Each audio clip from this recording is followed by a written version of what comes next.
ശുഭദിനം ശുഭദിനം ശുഭദിനം ശുഭദിനം.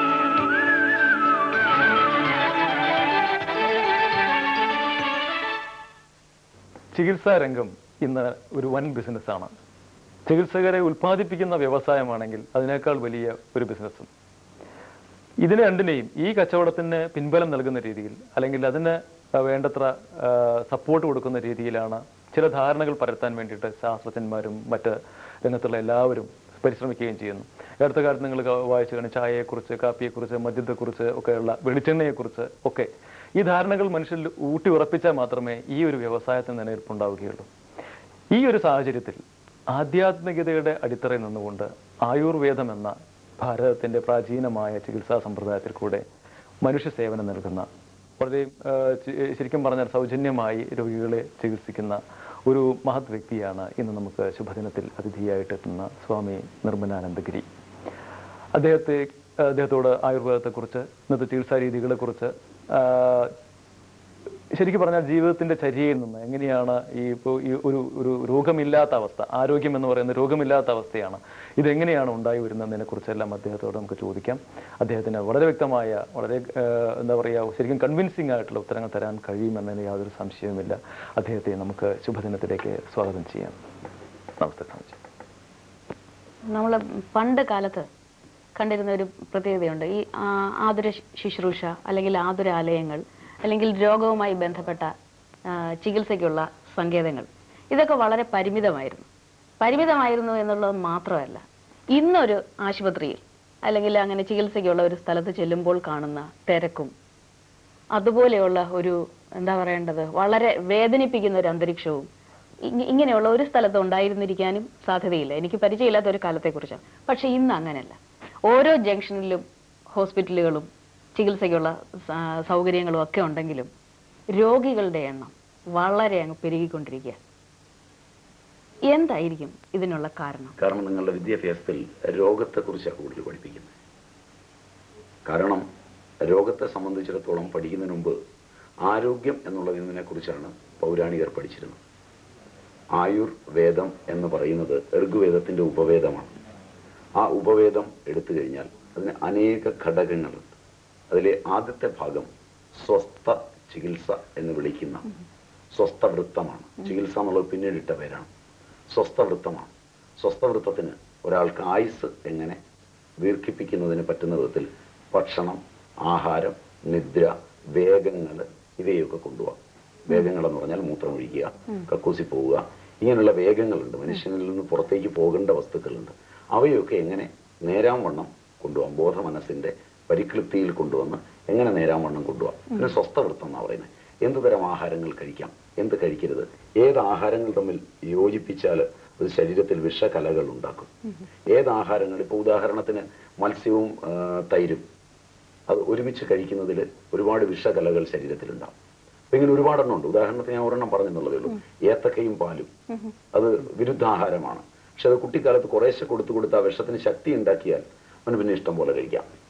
അപ്പൊ അങ്ങനെ വരുന്ന വിരുദ്ധ ആഹാരങ്ങൾ ഒരു പടിയുണ്ട്.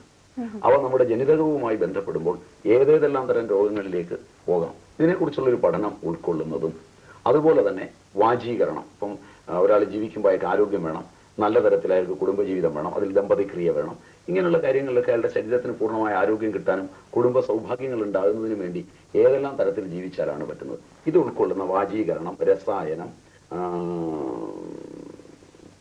ആരോഗ്യമുള്ളവൻ കഴിക്കുന്ന ഭക്ഷണ പദാർത്ഥങ്ങൾ, ഇവയെല്ലാം ചേർത്ത് വരുന്ന സ്വസ്ഥ വൃത്തം എന്ന് പറയുന്ന ഒരു വലിയ ശാസ്ത്രശാഖയുണ്ട്. ആ ശാസ്ത്രശാഖ ആയുർവേദത്തിന്റെ അടിസ്ഥാനമാണ്. അത് കഴിഞ്ഞാൽ പിന്നെയാണ് ശമന ചികിത്സ എന്ന് പറഞ്ഞ് രോഗം വന്നവനുള്ള ചികിത്സയുടെ ക്രമങ്ങൾ വരുന്നത്. അതിൽ ശമന ചികിത്സ വരുന്നതിന് മുമ്പ് തന്നെ നിങ്ങളുടെ സ്വപ്നം, നിങ്ങളുടെ ജാഗ്രത, നിങ്ങളുടെ സുഷുപ്തി, വ്യക്തിയെ ഇന്ന് പഠിക്കുമ്പോൾ, നിങ്ങളിപ്പോൾ ഇന്ന് ലോകത്ത് പഠനവും പഠിപ്പിക്കലും ഒക്കെ നടക്കുമ്പോഴും നിങ്ങളുടെ മീഡിയകൾ പോലും പ്രവർത്തിക്കുമ്പോഴും ചെയ്യുന്നത് വെച്ചാൽ വ്യക്തിക്ക് ജാഗ്രത മാത്രമേ ഉള്ളൂ. ആരോഗ്യമുള്ളവനുമായിട്ട് നിങ്ങൾ സംവദിക്കുന്ന മുഴുവൻ അവന്റെ ജാഗ്രത മാത്രം വെച്ചുകൊണ്ടാണ്. അവനൊരു സ്വപ്നമുണ്ട്. ആ സ്വപ്നത്തിനകത്താണ് അവന്റെ ജാഗ്രത ഇരിക്കുന്നത്. ആ സ്വപ്നത്തോട് ചേരാതെ ജാഗ്രതത്തിന് പ്രസക്തിയില്ല. അപ്പൊ നല്ല സ്വപ്നങ്ങൾ എങ്ങനെ കാണും ഒരു സമാജം?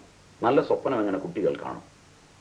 അപ്പൊ യുക്തമായ സ്വപ്നം, യുക്തമായ ജാഗ്രത, യുക്തമായ ആഹാരം, യുക്തമായ വിഹാരം, ഇവയൊക്കെ കൊടുക്കുന്ന യുക്താഹാര വിഹാരസ്യ യുക്ത സ്വപ്നാവബോധസ്യ എന്നൊക്കെ പറയുന്ന ആ യുക്തമായ സ്വപ്നങ്ങളും യുക്തമായ ആഹാരവും യുക്തമായ വിഹാരവും ഒക്കെ അടങ്ങുന്ന ഒരു വലിയ പഠനം ആരോഗ്യമുള്ളൊരു സമൂഹത്തിന്റെ അനിവാര്യതയാണ്. പിന്നെ അവര് അന്ധവിശ്വാസം എന്ന പോലെ ഇന്ന് ആളുകൾ പറയുന്ന ഭാഗവതാദി ഗ്രന്ഥങ്ങളൊക്കെ എടുത്താൽ പോലും അതിൽ പോലും ഇതിന്റെ സൂചനകൾ കാണും. ഇപ്പൊ ആഹാരം വിൽക്കരുത്, പാചകം ചെയ്ത ആഹാരം വിൽക്കരുത്, പാചകം ചെയ്ത ആഹാരം പ്രദർശിപ്പിക്കരുത്. അട്ടശൂല ജനപദാഹ, പാചകം ചെയ്തിട്ടുള്ള ഒരാഹാരവും വഴിയിൽ വിൽക്കാനോ പ്രദർശിപ്പിക്കാനോ പാടില്ല. എന്തുകൊണ്ട് പ്രദർശിപ്പിക്കരുത്? കാരണം ആഹാരം എന്ന് പറയുന്നത് കഴിക്കുന്നത് വായിൽ വാരുത്തുന്നത് മാത്രമല്ല, ആഹാരം കാണുമ്പോൾ കഴിക്കുന്നുണ്ട്, ആഹാരത്തിന്റെ പേര് കേൾക്കുമ്പോൾ കഴിക്കുന്നുണ്ട്, ആഹാരം കഴിക്കുമ്പോഴും കഴിക്കുന്നുണ്ട്, ഗന്ധം വരുമ്പോൾ കഴിക്കുന്നുണ്ട്. അപ്പൊ ശബ്ദം, സ്പർശം, രൂപം, രസം, ഗന്ധം എന്ന 5 രീതിയിലും ആഹാരം തന്നെയാണ് കഴിച്ചുകൊണ്ടിരിക്കുന്നത്. അപ്പോൾ വഴിയിരിക്കലൊരു ലഡുവോ ഇതൊക്കെ പോകുമ്പോൾ ഒരു കുട്ടി അതിന്റെ പടിക്ക കൂടെ പോകുമ്പോൾ കുട്ടിക്ക് ആ ലഡു കഴിക്കണമെന്ന് തോന്നുന്ന സമയത്ത് തന്നെ ഉമിനീർ ഗ്രന്ഥി പ്രവർത്തിക്കും, ബയല് പ്രവർത്തിക്കും, ഇതെല്ലാം പ്രവർത്തിക്കും റിഫ്ലക്സ് അനുസരിച്ച്. ഇത് പ്രാചീനർ പറഞ്ഞു എന്നുള്ളത് കൊണ്ട് തെറ്റാണെന്ന് ആധുനികർ വിചാരിക്കുകയാണെങ്കിൽ അത് പഠിപ്പിക്കേണ്ട അന്ധവിശ്വാസമാണ്. ഇരിക്കട്ടെ, പാവ്ലോവ് പറഞ്ഞിട്ടുണ്ട്, പഠിപ്പിച്ചോളൂ. സ്വാമി, ഈ സ്വപ്നത്തെ കുറിച്ചും ജാഗ്രതയെ കുറിച്ചും പറഞ്ഞല്ലോ. അപ്പം ഈ മോഡേൺ സൈക്കോളജിയിൽ പറയുന്ന ഈ കോൺഷ്യസ് ആൻഡ് സബ് കോൺഷ്യസ് ആണോ ഉദ്ദേശിക്കുന്നത്? അതും ഈ സ്വപ്നാവസ്ഥ എന്ന് പറയുന്ന ഒരു പ്രത്യേക അവസ്ഥ? ഒരുപാട് അവസ്ഥകളുടെ സങ്കീർണമായ തലമാണ് ജാഗ്രതവും സ്വപ്നവും എന്ന് പറഞ്ഞാൽ ഫ്രോയിഡ് രംഗപ്രവേശം ചെയ്യുന്നതുവരെ ആധുനികൻ അജ്ഞാതമായിരുന്നതും വില്യം ജെയിംസ് മനഃശാസ്ത്രവുമായി രംഗപ്രവേശം ചെയ്ത് കഴിഞ്ഞ് വളരെ ദൂരം സഞ്ചരിച്ച് ഫ്രോയിഡ് രംഗപ്രവേശം ചെയ്ത് സ്വപ്നത്തിന്റെ അനാലിസിസും കാര്യവും ഒക്കെ രൂപപ്പെടുത്തി കഴിഞ്ഞ് മാത്രമെന്ന് നാം വിശ്വസിക്കുന്നതും ഇന്നും വൈദ്യശാസ്ത്രത്തില് ഭ്രാന്തന്മാരെയോ അപസ്മാര രോഗികളെയോ മാത്രം കൈകാര്യം ചെയ്യുമ്പോൾ മാത്രം നമ്മൾ EEG പോലുള്ളതെടുത്ത് സ്വപ്നത്തെയും മറ്റുള്ളതിനെയും പഠിക്കുകയും ചെയ്യുന്ന ഈ ശാഖ ആരോഗ്യമുള്ള കാലത്താണ് പ്രസക്തമായി പഠിക്കേണ്ടത്. അതിന് പ്രാചീനമായ ഗ്രന്ഥങ്ങളാണ് നിങ്ങൾ ചോദിക്കുന്നതെങ്കിൽ, അതിലെ സംജ്ഞകളാണ് ചോദിക്കുന്നതെങ്കിൽ, ഏറ്റവും പ്രാചീനമായ ഒട്ടേറെ ഗ്രന്ഥമുണ്ട്. അതിന്റെ കാലമോ ദൈർഘ്യമോ ഒന്നും എനിക്കറിയില്ല. കാരണം എന്താ വെച്ചാൽ അവ എന്റെ പഠന വിഷയമല്ല, എഴുതിയ ആളുകളും എന്റെ പഠന വിഷയമല്ല. ഈ ഗ്രന്ഥങ്ങളുണ്ട് എന്ന് എനിക്കറിയാം, ഞാൻ അവ വായിച്ചിട്ടുണ്ട്. ഇപ്പൊ നിങ്ങൾക്ക് മാർക്കറ്റിൽ കിട്ടുന്നതാണ്. ഞാൻ വായിച്ചു, നിങ്ങൾക്ക് കിട്ടുകയില്ലെന്നല്ല, നിങ്ങൾക്ക് മാർക്കറ്റിൽ കിട്ടുന്നവയാണ്. ആ ഗ്രന്ഥങ്ങളിൽ മാണ്ഡൂക്യ ഉപനിഷത്ത് പ്രമാണ ഗ്രന്ഥങ്ങളിലൊന്നാണ്. അതിലെ സബ്ജക്റ്റ് തന്നെ മാണ്ഡൂക്യ ഉപനിഷത്ത് എന്ന് പറയുന്ന ഒരു ഉപനിഷത്തിനകത്തെ വിഷയം തന്നെ ജീവൻ എന്ന് പറയുന്ന ഒന്നാണ്. ആ ജീവൻ 4 പാദങ്ങളോട് കൂടിയതാണ് എന്നാണ് പറയുക. അയമാത്മാ ബ്രഹ്മ, സ്വയമാത്മാ ചതുഷ്പാദ തന്ത്രമാണ്. കാർട്ടീഷ്യൻ കോർഡിനേറ്റ്സ് പോലെ 1-ാം ചതുർത്ഥാംശം, 2-ാം ചതുർത്ഥാംശം, 3-ാം ചതുർത്ഥാംശം, 4-ാം ചതുർത്ഥാംശം എന്ന് വ്യക്തമായി നമുക്ക് ഗ്രാഫിക്കലായി നോട്ട് ചെയ്യാൻ പാകത്തിന് പര്യാപ്തമായി അന്ന് എഴുതിയ ഒരു ഗ്രന്ഥമാണ് മാണ്ഡൂക്യം. അതിൽ 1-ാം ചതുർത്ഥാംശം, 2-ാം ചതുർത്ഥാംശം, 3-ാം ചതുർത്ഥാംശം, 4-ാം ചതുർത്ഥാംശം എന്ന് പറയുന്ന പോലെ ജാഗ്രത്, സ്വപ്നം, സുഷുപ്തി, തുരീയം എന്ന് 4 എണ്ണമാണ്. അപ്പോൾ 1-ാമത്തത് നമ്മുടെ ഉണർന്നിരിക്കുന്ന അവസ്ഥ. ഉണർന്നിരിക്കുന്നു എന്നുള്ളത് കൊണ്ട് ഞാനും നിങ്ങളും പൂർണ്ണമായ ജാഗ്രതയിലല്ല എന്ന് പറഞ്ഞാൽ, ജാഗ്രത എന്ന് പറയുന്നത് സ്ഥൂലമായ വിഷയം അനുഭവിക്കുമ്പോൾ മാത്രമാണ് ജാഗ്രത. ഒരു സ്ഥൂല വിഷയം കണ്ടു കഴിഞ്ഞാൽ നമ്മളുടെ സൂക്ഷ്മമായ ശരീരം, നമ്മളുടെ മനസ്സ്, ബുദ്ധി, അഹങ്കാരം, ചിത്തം, പിന്നെ നമ്മളുടെ ഇന്ദ്രിയ ശക്തികൾ, ഇവയെല്ലാം ചേർന്ന് ഈ വിഷയത്തെ അകത്തു വെച്ച് അനുഭവിക്കുമ്പോൾ സ്വപ്നമായി. ഉണർന്നിരിക്കുകയാണെങ്കിൽ കണ്ണൊക്കെ തുറന്നിരിക്കുമ്പോഴും നമ്മളൊരു സാധനം കണ്ടിട്ട് നമ്മളുടെ ബോധത്തിൽ, നമ്മളുടെ മസ്തിഷ്ക പര്യങ്ക ദേശത്ത്, ശാസ്ത്രസംജ്ഞയിൽ പറഞ്ഞാൽ മസ്തിഷ്ക പര്യങ്ക ദേശത്ത് ഇക്വലന്റ് ഹൈപ്പോതലാമസ്, നിങ്ങളുടെ അറിവിന്, അല്ലെങ്കിൽ നിങ്ങൾക്ക് അടുത്ത ചോദ്യം ചോദിക്കാൻ പറ്റാതെ വരും. അപ്പൊ മസ്തിഷ്ക പര്യങ്ക ദേശത്ത് ഈ സംജ്ഞ ചെന്ന് വീണ് കഴിഞ്ഞാൽ, അതായത് നമ്മൾ കാണുന്നത് വീണാൽ അതിന്റെ ഒരു നിയന്ത്രിത രൂപം നമ്മൾ മുമ്പ് കണ്ടിട്ടുള്ളതുമായി ചേർത്ത് കണക്ട് ചെയ്ത് അവിടെ വെക്കുന്നത്, അല്ലാതെ കാണുന്ന ഓർഡറിലല്ല. നമ്മൾ ഇതിന് സമാനമായി 50 or 100 വർഷം മുമ്പ്, ചിലപ്പോൾ 5000 or 6000 വർഷം മുമ്പ് നമ്മൾ കണ്ടിട്ടുണ്ട്. നമ്മുടെ ജനിതകം അന്ന് കണ്ടിട്ട് സ്മരണയിൽ അവിടെ ഹൈപ്പോതലാമസിൽ സൂക്ഷിച്ചിരിക്കുന്നതിനോട് കണക്ട് ചെയ്തുകൊണ്ടാണ് ഇന്നുള്ളതിനെ അവിടെ ചേർക്കുന്നത്. അപ്പൊ നമ്മൾ അകത്ത് കാണുന്ന ചിത്രമേ വേറിട്ടാണ്, ഈ ചിത്രമല്ല. അപ്പൊ ഈ ചിത്രം വേറൊരുത്തൻ കണ്ടിട്ട് നമ്മോട് ചോദിച്ചു കഴിഞ്ഞാൽ നമ്മൾ കണ്ടത് വേറൊരു ചിത്രമാണ്, മറ്റവൻ കണ്ടത് മറ്റൊരു ചിത്രമാണ്. ഇതാണ് സ്വപ്നവും ജാഗ്രതയും ഇട കലരുന്നത്. ഇങ്ങനെ കലരുന്ന സ്വപ്നങ്ങളോട് ചേർന്നതാണ് ഒരു വ്യക്തിയുടെ ജീവിതം. അപ്പോൾ അതുകൊണ്ട് ജാഗ്രത സ്ഥാനം എന്ന് പറഞ്ഞാൽ സ്ഥൂല ബുക്കിന്റെയാണ്. അതിന് വിശ്വനരൻ എന്ന് പറയും. എല്ലാവർക്കും ഒരുപോലെ കാണാവും. ഈ മേശയെ നമ്മളെല്ലാം ഒരുപോലെ കാണുമ്പോൾ ജാഗ്രതയിലാണ്. ഈ മേശ എൻ്റെ അച്ഛൻ്റെ ആണെന്ന് കണ്ടു കഴിയുമ്പോൾ ജാഗ്രത അല്ല, മറ്റേയാൾ അങ്ങനെ കാണുന്നില്ല. ഈ മേശ ഞാൻ സംഭാവന ചെയ്തതാണെന്ന് കാണുമ്പോൾ ജാഗ്രത അല്ല, സ്വപ്നമായി. അപ്പൊ ഇങ്ങനെ സ്വപ്നവും ജാഗ്രതും കലർന്ന ഒരു സ്വപ്നമുണ്ട്. ഇനി ഇതിന് വിഭജനം വേണമെങ്കിൽ പ്രസിദ്ധമായ ജ്ഞാനവാസിഷ്ടത്തിൽ ഈ ജാഗ്രത തന്നെ മഹാജാഗ്രത്. ഒരാൾ കാർ ഓടിച്ചുകൊണ്ട് പോകണം, അങ്ങ് തന്നെ ഇവിടെ നിന്ന് ഇറങ്ങി കാർ ഓടിച്ചുകൊണ്ട് പോകുമ്പോൾ ഇവിടുത്തെ സീനെല്ലാം മനസ്സിൽ വന്നിട്ട് ഇത് ഇങ്ങനെയാണ് വേണ്ടത്, അങ്ങനെയാണ് വേണ്ടത്, അത് അങ്ങനെ ചെയ്യണം എന്നൊക്കെ വിചാരിച്ചുകൊണ്ട് തന്നെ ഓടിക്കുന്നത്. അപ്പൊ അങ്ങ് സ്വപ്നത്തിലാണ്. പക്ഷെ ഓടിച്ചുകൊണ്ടിരിക്കുമ്പോൾ നേരെ എതിരെ ഒരു ലോറി വന്നു കഴിഞ്ഞാൽ അങ്ങയുടെ സ്വഭാവം മാറി. അപ്പൊ അങ്ങ് മഹാജാഗ്രതത്തിലേക്ക് വരികയാണ്. ഈ സ്വപ്നം വിട്ടില്ലെങ്കിൽ ഇടിക്കും. അപ്പൊ അങ്ങയിൽ തന്നെ ഹൈപ്പോതലാമസിൽ ഒരു മെക്കാനിസം ഉണ്ട്. ഇതിവിടെ സ്റ്റോപ്പ് ചെയ്തിട്ട് വീണ്ടും ഇത് കഴിഞ്ഞ് വേണമെങ്കിൽ അത് തുടരാതിരിക്കാം. ചിലപ്പോൾ അത് അവിടെ വെച്ച് വിട്ടിട്ട് വേറൊരു സ്വപ്നം കടന്നു വരാം. കാരണം ഇതിന്റെ പണിയൊക്കെ അന്നേരം ഈ ലോറി വന്നതോടുകൂടി വിട്ടിട്ട് ലോറിയെ പറ്റി പുതിയൊരു ചിന്ത വന്ന് സ്വപ്നം ഉണ്ടാകാം. ലോറി വാങ്ങിക്കുന്നതിനെ പറ്റിയും ഈ പണിയൊക്കെ നിർത്തിയിട്ട് കുറച്ച് സിമെന്റ് അടിക്കുന്നതിനെ പറ്റിയും സ്വപ്നത്തിൽ വരാം. അപ്പൊ അങ്ങനെ വരുന്ന സ്വപ്നങ്ങളുടെ നിയതമല്ലാത്ത ഒഴുക്ക് മനസ്സിലുണ്ട്. ഇതിനെ നിയതമായി ഒഴുക്കിക്കൊണ്ട് ജാഗ്രതത്തിന് അനുഗുണമായി സ്വപ്നത്തെ യുക്തമാക്കി നിർത്തിയാലേ ആരോഗ്യമുണ്ടാവും. ആരോഗ്യമുള്ള ഒരു തലമുറ വേണമെങ്കിൽ സ്വപ്നമാണ്. വിദ്യാഭ്യാസം സ്വപ്നങ്ങളുടെ യഥാതഥമായ നിശ്ചയദാർഢ്യത്തിലുള്ള സമാജത്തിന് കൊടുക്കലിന് വേണ്ടിയുള്ളതാണ്. അല്ലാതെ വിദ്യാഭ്യാസത്തിന് യാതൊരു പങ്കുമില്ല. കാരണം മനുഷ്യൻ ജനിച്ചു കഴിഞ്ഞാൽ അവന്റെ സ്വപ്നത്തിലാണ് ഈ വിദ്യാഭ്യാസത്തിന്റെ പ്രാധാന്യവും പങ്കു നിൽക്കുന്നത്. അതറിയുന്നവർ വിദ്യാഭ്യാസ വിചക്ഷണന്മാരായി വിദ്യാഭ്യാസത്തെ രൂപീകരിക്കണം. അല്ലാതെ തെരഞ്ഞെടുത്തവരോ മറ്റുള്ളവരോ ആക്കിയാൽ ഇതിനെപ്പറ്റി അവർക്ക് വലിയ വിവരം ഉണ്ടാവില്ല. അതിന് മനസ്സിനെ പറ്റി സ്വപ്നത്തെ പറ്റിയൊക്കെ അറിവ് വേണം. അപ്പോ ആ സ്വപ്നത്തെ പറ്റി പറയുമ്പോൾ ജാഗ്രത്, മഹാജാഗ്രത് കഴിഞ്ഞാൽ ബീജജാഗ്രത്, ജാഗ്രത്തിന്റെ ഏറ്റവും ബീജത്തിലേക്ക് പോകൽ. അത് കഴിഞ്ഞാൽ ജാഗ്രത് സ്വപ്നം, ജാഗ്രത്തിൽ ഇരുന്നു കൊണ്ട് കാണുന്ന സ്വപ്നം. പിന്നെ സ്വപ്നത്തിലിരുന്നുള്ള ജാഗ്രത്, അതായത് ചിലർ ഉറക്കത്തിൽ എഴുന്നേറ്റ് നടക്കും. ജാഗ്രത് പോലെ തന്നെയാണ് പ്രവർത്തിക്കുന്നത്. എഴുന്നേറ്റ് പോയി വെള്ളത്തിൽ നീന്തും. അപ്പോ സ്വപ്നത്തിലെ ജാഗ്രതാണത്. ഇതെല്ലാം യോഗവാസിഷ്ടത്തിൽ നിങ്ങൾക്ക് കാണാം. പുസ്തകം പഴയതായതുകൊണ്ടും പേര് യോഗവാസിഷ്ടമെന്നായതുകൊണ്ടും അത് വർഗീയമോ അധമമോ തെറ്റോ ആണെന്നുള്ളതാണ് ഇന്നത്തെ ഇത്.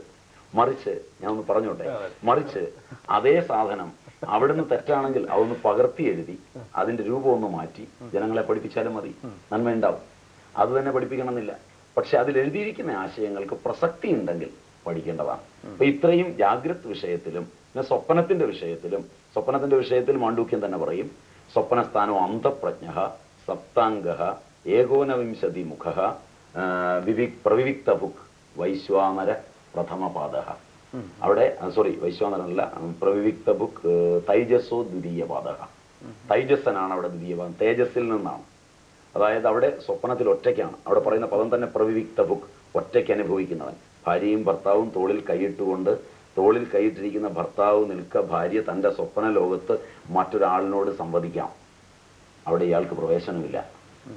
ആ സ്വപ്നമാണ് ജീവിതത്തിന്റെ എല്ലാ ക്രമത്തിന്റെ അടിസ്ഥാനം. വിവാഹം കഴിച്ച ഭാര്യയും ഭർത്താവും തുണി മേടിക്കാൻ പോകുമ്പോൾ ഇന്ന വസ്ത്രം എനിക്ക് മേടിച്ചു തരുമെന്ന് സ്വപ്നം കണ്ടുപോകുന്ന ഭാര്യ അവിടെ ചെല്ലുമ്പോൾ ഭർത്താവ് ജാഗ്രതത്തിലാണ് പെരുമാറുന്നതെങ്കിൽ ആ സ്വപ്നം തകർന്നു പോകുന്ന ഭാര്യ പിന്നെ ഒരിക്കലും അയാളോട് യോജിച്ചു പോകില്ല. ജീവിതത്തിന്റെ എല്ലാ അടിസ്ഥാനവും സ്വപ്നത്തിലുള്ള ചർച്ചയാണ്. നിങ്ങൾ ഏത് ഓർഗനൈസേഷൻ ഉണ്ടാക്കിയാലും അത് ചേർന്ന് പോകുന്ന സ്വപ്നമുള്ളവർ തമ്മിലാണ് ചേർന്ന് പോകുന്നത്. ജാഗ്രതയിൽ ചർച്ചയില്ല, എതിരഭിപ്രായങ്ങളും വക്കാണങ്ങളും നടക്കും. അപ്പൊ ജാഗ്രത മാത്രം വെച്ചുകൊണ്ട് പഠനം നടത്തി എന്നുള്ളതാണ് മുമ്പ് പറഞ്ഞ ആശുപത്രികളും മറ്റുള്ളതും ഒക്കെ വന്നപ്പോ വിഷയത്തിലേക്ക് തിരിച്ചു പോകണം. ഞാൻ ഇത്രയും വന്നിട്ട് തിരിച്ചു പോകും, നിങ്ങൾ പോയ വഴി നിൽക്കരുത്. അതായത് ആശുപത്രികളും കാര്യങ്ങളും ഒക്കെ വരുമ്പോൾ അവർ ഈ സ്വപ്നത്തെ പഠിച്ചിരുന്നു, സ്വസ്ഥവൃത്തത്തെ പഠിച്ചിരുന്നു, ജാഗ്രതനെ പഠിച്ചിരുന്നു, സുഷുപ്തിയെ പഠിച്ചിരുന്നു. അതായത് എത്ര സുപ്തോ ന കഞ്ചന കാമം കാമയതി ന കഞ്ചന സ്വപ്നം പശ്യതി തത് സുഷുപ്തം. ഉറക്കമെന്ന് പറഞ്ഞാൽ ഗുളിക കഴിച്ചിട്ട് കിടക്കുന്ന ഉറക്കമല്ല. ഉറക്കം ഒരാൾക്ക് ഉണ്ടാകണമെങ്കിൽ അവിടെ സ്വപ്നം ഉണ്ടാവരുത്, അവിടെ ജാഗ്രത ഉണ്ടാവരുത്. അതായത് യാതൊരു ആഗ്രഹങ്ങളും ഇല്ലാതിരിക്കുക, ആഗ്രഹങ്ങളൊക്കെ എരിഞ്ഞടങ്ങുക, സ്വപ്നം ഇല്ലാതാവുക. ആ സമയത്ത് തനിയെ വരുന്ന സാധനമാണ് സുഷുപ്തി, ഉറക്കം. ആ ഉറക്കത്തിൽ ന കഞ്ചന കാമം കാമയതേ ന കഞ്ചന സ്വപ്നം പശ്യതി തത് സുഷുപ്തം. സുഷുപ്തസ്ഥാന ഏകീഭൂത. അവിടെ സുഷുപ്തി ഒന്നിച്ചു ചേർന്നിരിക്കുകയാണ്.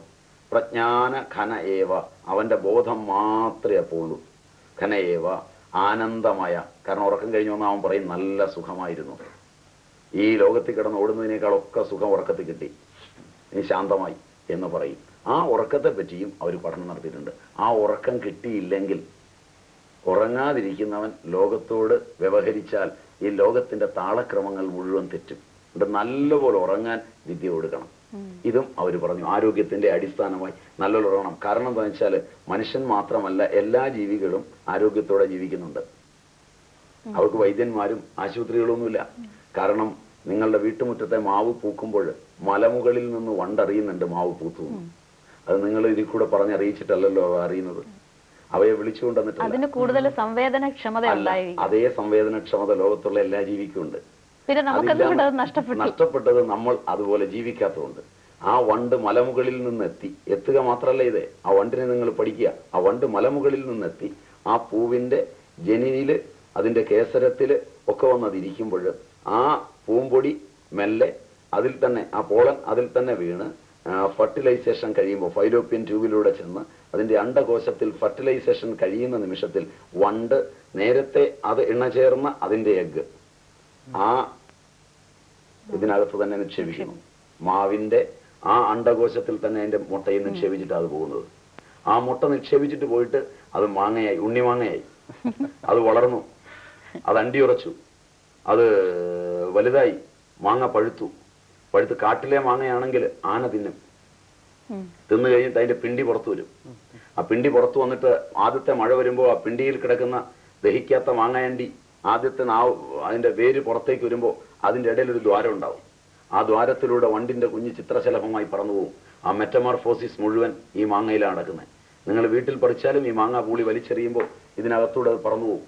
അപ്പോൾ ആ വണ്ടിന്റെ സുഷുപ്തിയിൽ, അതിന്റെ ഉള്ളിലെ ബോധത്തിൽ, അതിന്റെ ഉറക്കത്തിൽ നിക്ഷിപ്തമായി നിക്ഷേപിച്ചു വെച്ചിരിക്കുന്ന ഒരു ബോധമുണ്ട്. ഇന്നിടത്ത് മാവ് പൂത്തിട്ടുണ്ട്. മാവിന്റെ മാങ്ങയുടെ പരിണാമം വരുമ്പോൾ അത് പഴുക്കുന്ന വരെയുള്ള പരിണാമത്തിനിടയ്ക്ക് മുട്ട, പുഴു, പ്യൂപ്പ, അഡൽട്ട് എന്ന് പറയുന്ന മെറ്റമോർഫോസിസ് മുഴുവൻ ആ മാങ്ങയിൽ തന്നെ എനിക്ക് സുരക്ഷിതമാണെന്നും എൻ്റെ കുഞ്ഞ് സുരക്ഷിതമായിരിക്കുമെന്നും അത് പൂർണ്ണമായി പുറത്തെത്തുമെന്നും അത് പുറത്തെത്തി പറന്നു പോകുമെന്നും അത്രയും ഉറപ്പ് അതിന്റെ ബോധത്തിലുണ്ടെങ്കിൽ മാത്രമേ അതിന് മുട്ടയിടാൻ പറ്റൂ. ഇത്രയും ബോധം വണ്ടിനുമുണ്ട്. ഈ ബോധം തന്നെയാണ് മനുഷ്യനുള്ളത്. ഈ ബോധം യഥാർത്ഥമായി വളരുന്നതായിരിക്കണം വിദ്യ. ഇതിനെ വികലമാക്കുന്നതിനാണ് നിങ്ങൾ ഇന്ന് വിദ്യ എന്ന് പറയുന്നത്. അപ്പോൾ നിങ്ങൾക്ക് ഒരുപാട് ആശുപത്രികൾ വേണം, ഒരുപാട് രോഗങ്ങൾ വേണം. പണ്ട് കാലത്ത് നിങ്ങൾ പറഞ്ഞതിനൊരു അടിക്കുറിപ്പ് കൂടെ പറഞ്ഞിട്ട് ഞാൻ നിങ്ങളുടെ ചോദ്യത്തെ ഒന്ന് സംയോജിപ്പിക്കാം. പണ്ട് കാലത്ത് നിങ്ങൾ പറഞ്ഞത് വെച്ചാണെങ്കിൽ ഏതെങ്കിലും സമ്പന്നന്റെ വീട്ടിൽ പോലും ഒരു പെണ്ണ് പ്രസവിക്കാറായാൽ അവളെ ആദ്യമായിട്ട് ഗർഭിണിയാകുമ്പോൾ രോഗിയായി കാണുന്നില്ല. ഇന്ന് ഏതെങ്കിലും ആശുപത്രിയിൽ ഭാര്യയും ഭർത്താവും പ്രസവിക്കുന്നതിനൊക്കെ വളരെ മുമ്പ്, അല്ല ഗർഭിണിയാകുന്നതിനൊക്കെ വളരെ മുമ്പ് തന്നെ പോയി പരിശോധിച്ച് അവയവങ്ങളൊക്കെ ക്ലിയർ ആണോ എന്ന് ഡോക്ടർ പറഞ്ഞിട്ട് വേണം ഗർഭിണിയാകാൻ. നാച്ചുറൽ അല്ല. ആകുന്നതിന് മുമ്പ് അവിടെ തന്നെ റെക്കോർഡിൽ എഴുതുന്ന രോഗി എന്നാണ്. സ്ത്രീ പ്രസവിച്ച്, പുരുഷനും സ്ത്രീയും ചേർന്ന് പ്രസവിച്ച് ഒരു മനുഷ്യ സന്താനത്തെ ഉണ്ടാവും. രോഗി പ്രസവിച്ച് രോഗിയേ ഉണ്ടാവുള്ളൂ. അതിലപ്പുറം പ്രതീക്ഷിക്കുന്നത് അജ്ഞാനമാണ്. കാരണം ആദ്യം തന്നെ പേഷ്യന്റ് എന്ന് പറഞ്ഞ് കാർഡെഴുതി ഇവളുടെ ഈ നിത്യനിരന്തരമായി കൊടുക്കുക എന്നും നോക്കി താൻ രോഗിയാണെന്നാ. അച്ഛനും അമ്മയും നീ നടക്കരുത്, ഇരിക്കരുത്, രോഗിയാണെന്നാ പറയുന്നത്. ഡോക്ടർ പറയുന്നത് കിടക്കുകയുള്ളൂ, അനങ്ങരുതെന്നാ പറയുന്നത്. കഴിക്കുന്നതെല്ലാം മരുന്നുകളാണ്. ഒരു 100 മരുന്നുകൾ അലമാരിയിൽ ഉണ്ടാവും. ഇടയ്ക്കിടയ്ക്ക് ആഴ്ചയിൽ പോയി പരിശോധിക്കണം. ഇതെല്ലാം ചെയ്യുന്ന സ്ഥാനത്ത് ഇന്നലെ കേരളത്തിലെ ഏറ്റവും വലിയ സമ്പന്നൻ പോലും, എൻ്റെ ഓർമ്മ ശരിയാണെങ്കിൽ 1948, 49 ഒക്കെ എൻ്റെ ഒരു പ്രീ ഡിഗ്രി ഒക്കെ പഠിക്കുന്ന ആ കാലത്തിന്റെ തൊട്ട് മുമ്പുള്ള കാലം, ഒരു 7ാം ക്ലാസ് 8ാം ക്ലാസ്സിലൊക്കെ വയ്ക്കുന്ന കാലത്ത് ഞാൻ ഓർക്കുന്നത് എന്താണെന്ന് വെച്ചാൽ അന്നത്തെ കാലത്തൊക്കെ എന്ത് ചെയ്യുമെന്ന് വെച്ചാൽ ഒരു സ്ത്രീ ഗർഭിണിയാണെങ്കിലും നല്ല പണിയെടുക്കും. പക്ഷെ അവളോട് 2-3 കാര്യങ്ങൾ പറയും. നീ ചക്ക മുറിക്കരുതെന്ന് പറയും, നീ തേങ്ങ ഉടയ്ക്കരുതെന്ന് പറയും. ഇതൊക്കെയാണ് ഞങ്ങൾ കേട്ടിട്ടുള്ളത്. ചക്ക മുറിക്കുമ്പോൾ നീ മുറിക്കുന്ന കത്തി കടന്നു പോകുമ്പോൾ ഒരു ചക്കക്കുരു മുറിഞ്ഞാൽ ആ ചക്കക്കുരുവിലുള്ള ബീജവും നിന്റെ ഉള്ളിലുള്ള ബീജവും ഒന്നാണ്. അതുകൊണ്ട് അത് മുറിക്കുന്നത് നിന്റെ കുഞ്ഞിന്റെ ആരോഗ്യത്തിന് ഉചിതമായിരിക്കില്ല, നീ മാറി നിൽക്കും. ഇങ്ങനെയൊക്കെ പറഞ്ഞു കൊടുക്കുന്ന അന്ധവിശ്വാസങ്ങളാണ് ഞാൻ കേട്ടു വളർന്നത്. എൻ്റെ അറിവും അതാണ്. എനിക്കറിയുന്നതും ആ അന്ധവിശ്വാസമാണ്. എനിക്കത് സുഖവുമാണ്. ഇതെനിക്ക് സുഖമല്ല. അതും കൂടെ ഞാൻ തുറന്നു പറഞ്ഞേക്കാം. കാരണം അന്ധവിശ്വാസമാണ് എനിക്കിഷ്ടം. അത് അന്ധവിശ്വാസമായി തന്നെ ഇരിക്കട്ടെ. അപ്പോൾ അവര് മുറിക്കും. അത് നിങ്ങൾ പിന്നെ അതെ ചോദിക്കേണ്ടെന്ന് വെച്ചിട്ടാണ് ഞാൻ അവിടെ കട്ട് ചെയ്തത്. അപ്പൊ അതുകൊണ്ട് അത് മുറിക്കുമ്പോൾ ആ ചക്കക്കുരു മുറിയുന്നത് തെറ്റാണെന്നും വളരെ ശക്തമായി അത് വിശ്വസിച്ചിരുന്ന ഒരു തലമുറ അങ്ങനെയൊക്കെ പഠിപ്പിക്കുകയും അവരെ കൊണ്ട് പണിയെടുപ്പിക്കുകയും നല്ലപോലെ ജീവിക്കുകയും ചെയ്ത ആ തലമുറ ഈ പെണ്ണ് ഗർഭിണിയായി ഓരോ പടി വളർന്ന് വരുമ്പോൾ അതിന് പറ്റിയ ആരോഗ്യത്തിന് പറ്റിയ ഭക്ഷണങ്ങളും ഒക്കെ കൊടുത്ത് പ്രസവിക്കാറാവുമ്പോൾ സാധാരണ വീട്ടിലുള്ള വേലക്കാരെയോ ഈ താഴ്ന്ന വീടുകളാണെങ്കിൽ വീട്ടിലെ ആള് തന്നെ ഓടിപ്പോയി ഒരു പതിച്ചിയെ വിളിക്കും. പേറ്റിച്ചി, പതിച്ചി, വൈറ്റാട്ടി, ഈ പേരുകളൊക്കെ ഉണ്ട്. തിരുവനന്തപുരത്തെ പേരെനിക്കറിയില്ല. അപ്പോൾ ഓടിപ്പോയി വിളിക്കും. വിളിച്ചു കഴിഞ്ഞാൽ ഉടനെ അവൾ വരുന്നത്, അവള് എന്തെങ്കിലും പണിയെടുത്തുകൊണ്ടിരിക്കുകയായിരിക്കും. മിക്കവാറും ചുണ്ണാമ്പ് കലക്കി വെക്കുവോ, ചുണ്ണാമ്പ് വയ്ക്കുന്നവരായിരിക്കും, ചിലപ്പം ചുണ്ണാമ്പ് കലക്കി വെക്കുവോ, വൈറ്റ് വാഷ് യോഗ ചെയ്യുന്നൊരു സ്ത്രീ ആയിരിക്കും വരുന്നത്. ഇവളവിടുന്ന് പുകയത്ത് തൂക്കിയിട്ട് എന്തെങ്കിലും ഒരു എണ്ണയോ കുഴമ്പോ എന്തോ സാധനം എടുത്ത് ഒരു കുപ്പിക്കകത്തെടുത്ത് എന്തെങ്കിലും ഒരു ചെറിയ സാധനം ഉള്ളു കയ്യിലെടുത്ത് ഉടുത്ത മുണ്ടും ഒരു മുണ്ടെടുത്ത് തോളയിൽ വിട്ടിട്ട് ഈ പറമ്പിൽ കൂടെ ചാടി ഓടി നേരെ ഈ വീട്ടിലേക്ക് വരിക. സമാജത്തെ ആവശ്യമാണ് ഇവൾ നന്നായി പ്രസവിക്കേണ്ടത്, ഇവളുടെ ആവശ്യമല്ല. ഇവളൊരു ഉപഭോക്താവല്ല. സമാജത്തിൽ ഉത്തമ സന്താനം വരേണ്ട സമയത്ത് വൈറ്റാട്ടിക്ക് അവളുടെ ഒരു കടമയുണ്ട്, അവൾക്ക് വേണ്ടി ഓടിയ ആളിനൊരു കടമയുണ്ട്. ആ പാരസ്പര്യത്തിന്റെ പേരിൽ അവള് എല്ലാ പണിയിട്ടിട്ട് ആ എടുത്ത പണി അവിടെ ഇട്ടിട്ട് അവൾ ഓടുകയാണ് നേരെ. അല്ലാതെ കാറ് കൊണ്ടുവന്നിട്ടുണ്ടോ എന്ന് ചോദിക്കല്ല, ഫീസ് ആദ്യം തന്നെ പറയല്ല, നേരെ ഓപ്പറേഷൻ തിയേറ്ററിൽ കയറ്റാൻ പറയല്ല. അവൾ നേരെ ഓടുകയാണ്. മതിലും കയ്യാലെയൊന്നും അവൾക്ക് ബാധകമല്ല. അവൾ ഓടി വന്നു, ഈ വീട്ടിലെത്തി, നേരെ കഥ അടച്ച് പുരുഷന്മാരെയൊക്കെ പുറത്തിറക്കി കഥ അടച്ച് നേരെ അകത്ത് കയറി.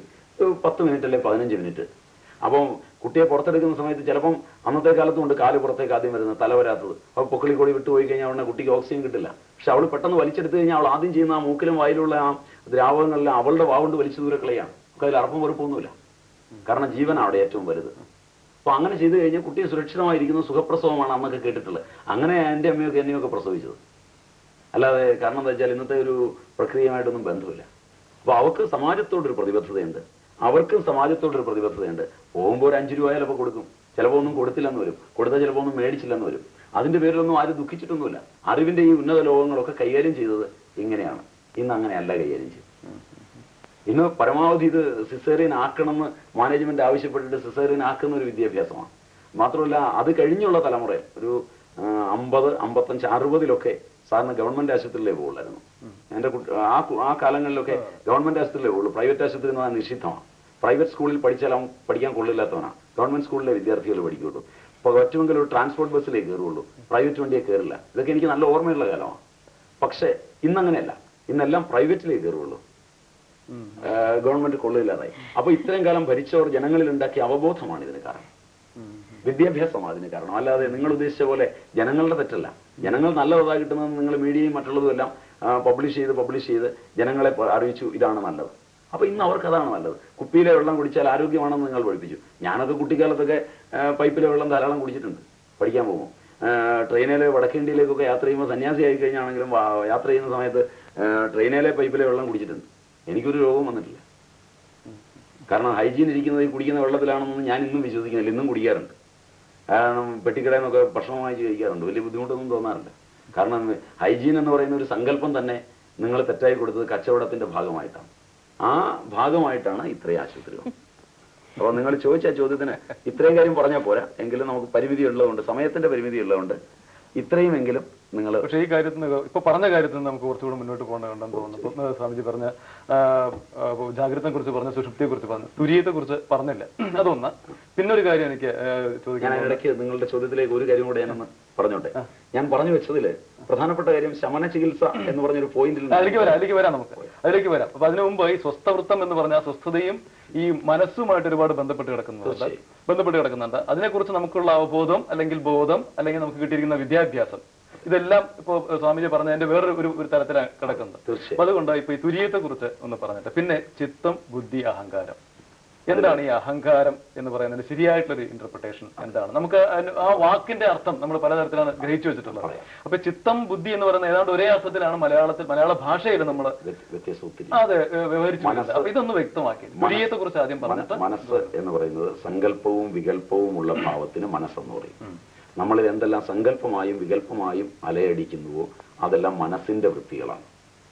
അങ്ങനെ ഉണ്ടാകുന്ന സങ്കല്പ വികല്പങ്ങളെയൊക്കെ, അതുപോലെ മറ്റു കാര്യങ്ങളെയൊക്കെ നമ്മൾ സ്മരണയിൽ സൂക്ഷിക്കുന്നത് ഏത് ഫാക്കൽറ്റി കൊണ്ടാണോ അതിനെ ചിത്തം എന്ന് പറയും. ചിന്തനകർത്തൃവായിരിക്കുന്നത് ചിത്തവും സങ്കല്പ വികല്പാത്മകമായിരിക്കുന്നത് മനസ്സുമാണ്. അതിനെ യുക്തിവിചാരം ചെയ്ത് നിശ്ചയാത്മികയാക്കുന്ന ഭാവത്തിന് ബുദ്ധി എന്ന് പറയും. മനസ്സിന്റെ 4 കരണങ്ങളാണിവ. മനസ്സിന്റെ ഒരു കരണമാണ് മനസ്സ്. അതാണ് പ്രേഷ്ഠകരണം. അതുകൊണ്ടാണ് ഈ ജഗത്തുണ്ടാകുന്നത്. മനസ്സില്ലെങ്കിൽ ജഗത്തില്ല. മനസ്സുണ്ടാക്കുന്നത് മാത്രമാണ് ഈ ലോകം. എൻ്റെ മനസ്സിരുന്നുണ്ടാക്കുന്ന ലോകവും അങ്ങയുടെ മനസ്സിരുന്നുണ്ടാക്കുന്ന ലോകവും അമ്മയുടെ മനസ്സിരുന്നുണ്ടാക്കുന്ന ലോകവും വ്യത്യസ്തമാണ്. അപ്പോൾ മനസ്സ് ലോകം ഉണ്ടാക്കി കഴിഞ്ഞാൽ അതിലെന്തെല്ലാം സ്മരണയിൽ സൂക്ഷിക്കുന്നു അതെന്റെ ചിത്തത്തിന്റെ പണിയാണ്. എൻ്റെ ആ ഫാക്കൽറ്റിക്ക് ചിത്തം എന്ന് പറയും. അതേ സമയത്ത് തന്നെ അതിനെ വിമർശിച്ചോ അനുകൂലിച്ചോ ഒക്കെ പോകുന്ന ആ പ്രക്രിയ നടത്തുന്നത് ബുദ്ധി എന്ന് പറയും. അത് കഴിഞ്ഞാൽ ഞാൻ എന്ന് പറയുന്ന എന്നിലെ ഭാവത്തിന് അഹങ്കാരം എന്ന് പറയും. കുറച്ചുകൂടെ നല്ല രീതിയിൽ നോക്കിയാൽ ഇതെന്താണ് എന്ന് ആദ്യം ഒരു ചോദ്യമുണ്ട് എന്നിൽ നിന്ന്. നിങ്ങൾ പഠിച്ച സയൻസ് അനുസരിച്ച് ആ പ്രകാശം ഇതിൽ പതിക്കുന്നു. സൂര്യന്റെ പ്രകാശം, ചന്ദ്രന്റെ പ്രകാശം, അഗ്നിയുടെ പ്രകാശം ഇവ വസ്തുവിൽ പതിച്ചിട്ട് വസ്തുവിൽ നിന്ന് പ്രകാശം കണ്ണിൽ പതിക്കുമ്പോൾ എനിക്ക് സംവേദനം ഉണ്ടാകുന്നുവെന്നാണ് നിങ്ങൾ പഠിച്ചത്. ഭൗതികമായി ഇത്രയും പ്രാചീന ആയുർവേദ ആചാര്യന്മാരും പ്രാചീന വേദാന്തികളും പ്രാചീന ഭാരതീയ ആചാര്യന്മാരും അംഗീകരിക്കുന്നു ഭൗതികമായി. പക്ഷെ ഇത്രയും കൊണ്ട് അവർ നിർത്തുന്നില്ല. അവർ പറയുന്നു ഈ വസ്തു കണ്ണിൽ പതിച്ചു കഴിഞ്ഞാൽ എന്റെ ആന്തരിക ചോദനയിൽ നിന്ന് ഇതെന്ത് എന്നൊരു ചോദ്യം സംജാതമാകുന്നു. കാണുക എന്ന പ്രക്രിയ ഇവിടെ ശരിയാണ്. പക്ഷെ കണ്ടാൽ ഉടനെ, ഞാനൊരു ശബ്ദം കേട്ടാൽ ഉടനെ, ഞാനൊരു രൂപത്തെ തൊട്ടാൽ ഉടനെ ഒക്കെ എൻ്റെ ശബ്ദസ്പർശ രൂപരസ ഗന്ധാദി വിഷയജ്ഞാനം വരുന്ന അതേ സമയത്ത് തന്നെ എൻ്റെ ഉള്ളിൽ നിന്നൊരു ബോധം വന്നിട്ട് ഇതെന്ത് എന്ന് ചോദിക്കുന്നു. ആ ഇതെന്ത് എന്ന് ചോദിക്കുന്ന ഇതം വൃത്തി എന്നാണ് അവർ പറയുക. അതിനൊരു വൃത്തി എന്നാണ് അവർ അസാങ്കേതിക സംജ്ഞേതാണ് ഇതം വൃത്തി. അങ്ങനെ ഇതം വൃത്തി ഉണ്ടായിക്കഴിഞ്ഞാൽ ഇത് പേന, അതെന്റെ പൂർവ്വജ്ഞാനത്തിൽ നിന്ന് വന്നാൽ എനിക്ക് സമാധാനമായി. മറ്റൊരാൾ പറഞ്ഞു തന്നാൽ എനിക്ക് സ്വീകാര്യമായെങ്കിൽ സമാധാനമായി. അത് പേനയല്ല, പേന പോലെയാണ്, അപ്പൊ മറ്റെന്തോ ആണ് എന്ന് വന്നാൽ എനിക്ക് അസ്വസ്ഥതയായി. അപ്പോൾ ഇത് പേന എന്ന് കണ്ടെത്തുമ്പോൾ വിഷയത്തിന്റെ ആകാരമുള്ള ഒരു രൂപം എൻ്റെ മസ്തിഷ്ക പര്യങ്കദേശത്ത് രൂപപ്പെടുത്തുകയായി. ഇതിൻ്റെ ഒരു പാറ്റേൺ അവിടെ വരയ്ക്കും, ഇതിൻ്റെ ഒരു ഇക്വേഷൻ അവിടെ ഉണ്ടാക്കും. അത് ഉണ്ടാക്കി കഴിഞ്ഞാൽ ഇതം വൃത്തിയിൽ നിന്ന് വിഷയാകാര വൃത്തി വന്ന് അടുത്തത് മനോവൃത്തിയിൽ ഈ വിഷയം മാറിയാലും എനിക്ക് കാണാറാവും. പിന്നെ ഇത് വേണ്ട, ഈ പേന വേണ്ട, പേനയെ പറ്റി പറയുമ്പോഴൊക്കെ ഈ രൂപം എനിക്ക് വരും. അപ്പൊ അത് മനോവൃത്തിയായി. അത് സ്മരണയിൽ നിന്ന് ആവശ്യമുള്ളപ്പോഴൊക്കെ എടുക്കുമ്പോൾ ചിത്തവൃത്തിയായി. അപ്പം ഇതം വൃത്തി, വിഷയാകാര വൃത്തി അല്ലെങ്കിൽ മനോവൃത്തി, ചിത്തവൃത്തി സ്മരണയിൽ നിന്ന്. അത് കഴിഞ്ഞാൽ ഈ പേന പാർക്കറാണ്. ആ തിരിച്ചറിവ് ഉണ്ടാക്കുന്ന വൃത്തിയെ ബുദ്ധിവൃത്തി എന്ന് പറയും. ഈ ബുദ്ധിവൃത്തി ഉണ്ടായിക്കഴിഞ്ഞാൽ ഈ പേന കൊണ്ടാണ് എൻ്റെ സുഖം, അത് എഴുതാൻ കിട്ടിയാലേ എനിക്ക് സുഖം കിട്ടുള്ളൂ. ഈ പേനയാണ്, ഈ പേന കൊണ്ട് എഴുതിയ എനിക്കെതിരെ ഒരാള് നീങ്ങിയത്, ഈ പേന കൊണ്ടാണ് ഒരു സാഹിത്യകാരൻ എന്നെ വിമർശിച്ചത്, അപ്പൊ ഇതിനോട് എനിക്ക് അപ്രിയമായി. അപ്പൊ ഈ പേനയിൽ എൻ്റെ ബുദ്ധിവൃത്തി ചെലുത്തുന്ന ആ നിർദ്ദേശം അനുസരിച്ച് ഇതെനിക്ക് പ്രിയമോ അപ്രിയമോ ഉള്ളതായി. പ്രിയമോ അപ്രിയമോ വന്നാൽ എനിക്ക് അതനുസരിച്ച് സുഖവും ദുഃഖവുമായി. അപ്പോൾ ഞാൻ ഈ പേനയിൽ ഉൾക്കൊള്ളുകയായി. ഇങ്ങനെയാണ് വിഷയവും ഞാനും തമ്മിലുള്ള ബന്ധത്തിൽ സുഖവും ദുഃഖവും സംജാതമാകുന്നത്. അപ്പോൾ ഓരോ ആളും ഇതം എന്ന് പറയുന്ന ജഗത് വൃത്തിയിൽ നിന്ന് ഞാൻ എന്ന വൃത്തി വരെ സഞ്ചരിക്കുന്നുണ്ട്. ഇത് ഇത്രയും നിങ്ങളോട് പറഞ്ഞു തരാൻ ഞാനൊരു 10 മിനിറ്റ് എടുത്തു എന്ന് തോന്നുന്നു, അല്ലെങ്കിൽ 1 മിനിറ്റ് എടുത്ത് കാണും. നേരെ മറിച്ച് ഇത് സംഭവിക്കാൻ 1,00,000 സെക്കൻഡ് വേണ്ട, അത്ര പെട്ടെന്നായി സംഭവിക്കുന്ന മസ്തിഷ്കത്തിന്റെ ഈ ഓട്ടമാണ് ലോകത്തിലുള്ള എല്ലാ പ്രിയാപ്രിയങ്ങളും എല്ലാ സുഖദുഃഖങ്ങളും. ആ സുഖദുഃഖങ്ങളാണ് രോഗങ്ങളുടെ ഒരു കാരണം. അപ്പൊ ഇത്രയും സംജ്ഞകൾ മനസ്സിലായി. ഇനി ഇത്രയും സംജ്ഞകൾ കഴിഞ്ഞ് തുരീയം എന്നോട് ചോദിച്ചു. തുരീയത്തെ പറ്റി പറയാൻ പാടില്ല എന്നാണ് ആചാര്യന്മാർ തന്നെ പറഞ്ഞിരിക്കുന്നത്. അനുഭവിക്കുക മാത്രമേ ചെയ്യാനാവൂ. പക്ഷെ 4th stage of super consciousness എന്നൊക്കെ ഇംഗ്ലീഷിൽ ചില ആചാര്യന്മാർ പ്രസംഗത്തിൽ പറയാറുണ്ട്. തുരീയം എന്ന് പറയുന്നത് തന്നെ ചതുരീയം, 4ാമത്തത്, ചതുർത്ഥം. ശ്ലോകം തന്നെ പറയുന്നത് അങ്ങനെയാണ്. ന അന്തപ്രജ്ഞം, അകത്തെ ബോധമല്ലത്. ന ബഹിഷ്പ്രജ്ഞം, പുറത്തെ ബോധമല്ലത്. ന ഉഭയത പ്രജ്ഞം, അത് രണ്ടും ചേർന്നതല്ല. ന പ്രജ്ഞം, ബോധമല്ലത്. ന അപ്രജ്ഞം, അത് അറിവില്ലായ്മയല്ല. അദൃശ്യം, അവ്യവഹാര്യം, വ്യവഹരിക്കാൻ പറ്റാത്തതാണ്. അവർക്കാർക്കും വ്യവഹരിക്കാൻ പറ്റില്ല എന്ന് എഴുതി വെച്ചത് ഞാനിപ്പോൾ നിങ്ങളോട് വ്യവഹരിക്കുന്നു എന്ന് പറഞ്ഞാൽ ഞാൻ ഒരു വലിയ പണ്ഡിതനാകാൻ പോവുകയാണ്. അതുകൊണ്ട് യാതൊരു കാര്യമില്ല. അത് നമുക്ക് അനുഭവത്തിൽ മാത്രം വരുന്ന ഒരു 4ാമത്തെ അവസ്ഥയാണ്. ആ അവസ്ഥയിൽ വെച്ച് ഈ പ്രപഞ്ചബോധം ഉപശമിക്കുകയും ഉപശമം ശാന്തം ശിവം അദ്വൈതം ചതുർത്ഥം മന്യന്തേ സ ആത്മ സവിജ്ഞേയ, അതാണ് അറിയപ്പെടേണ്ടത്. ബാക്കി 3ഉം നമ്മളുടെ സ്വരൂപവുമായി ബന്ധമുള്ളതല്ല. ബാക്കി 3ഉം ഈ ദൃശ്യം ഉണ്ടാക്കുന്നതാണ്. ഈ തുര്യം എന്ന് പറയുന്ന അവസ്ഥ എല്ലാ മനുഷ്യരിലും ഉണ്ടാവും, എല്ലാവർക്കും അനുഭവവേദ്യമാണ്. അല്ല, ഈ സൂപ്പർ കോൺഷ്യസ് എന്ന് പറയുന്ന ഇപ്പൊ മോഡേൺ സൈക്കോളജിയിൽ അത് നിങ്ങൾ രൂപപ്പെടുത്തി എടുക്കുകയോ നിങ്ങളിൽ ജന്മനാചല പ്രത്യേകരണങ്ങളാൽ കിട്ടുകയോ ചെയ്യുന്നതുവരെ അത് നിങ്ങളിൽ ഉറങ്ങിക്കിടക്കുന്നതാണ്. That potential is there. അത് പുറത്തേക്ക് വരുന്നത് നിങ്ങൾ നിങ്ങൾ അതിനെ രൂപപ്പെടുത്തി കൊണ്ടുവരുമ്പോൾ, അല്ലെങ്കിൽ ജന്മനാ ചിലപ്പോൾ. മോഡേൺ സൈക്കോളജി സ്വാമി പറയുന്നത് ഇങ്ങനെയാണല്ലോ, അത് ക്രിയേറ്റിവിറ്റിയുടെ ഒരു ലെവല് സൂപ്പർ കോൺഷ്യസിലാണെന്ന്. ക്രിയേറ്റിവിറ്റിയുമായി സൂപ്പർ കോൺഷ്യസ്നെസ്സിന് പങ്കില്ല. മനുഷ്യന്റെ എല്ലാ ക്രിയേറ്റിവിറ്റിയും സുഷുപ്തി വരെയേ ഉള്ളൂ. നല്ല സുഷുപ്തിയുള്ളവന് ക്രിയേറ്റിവിറ്റി കൂടും. നല്ല ഉറക്കത്തിന്, ശാന്തസുന്ദരമായ ഉറക്കത്തിന് ഇടയുണ്ടാക്കിയാൽ ക്രിയേറ്റിവിറ്റി കൂടും. അതിന് സൂപ്പർ കോൺഷ്യസുമായിട്ടൊന്നും ബന്ധപ്പെടണ്ട. അതിന് നല്ല ഉറക്കം കൊടുക്കാൻ സമാജം തയ്യാറായാൽ മതി. നമ്മളുടെ നേതാക്കന്മാരെ പോലും നല്ലൊന്ന് ഉറക്കുകയാണെങ്കിൽ നല്ല ഭരണം കിട്ടും. ഞാൻ സ്വാമിജിനെ ക്രോസ് ചെയ്യാൻ വേണ്ടി ചോദിക്കല്ലേ, അതൊന്ന് ക്ലിയർ ചെയ്തോട്ടെ.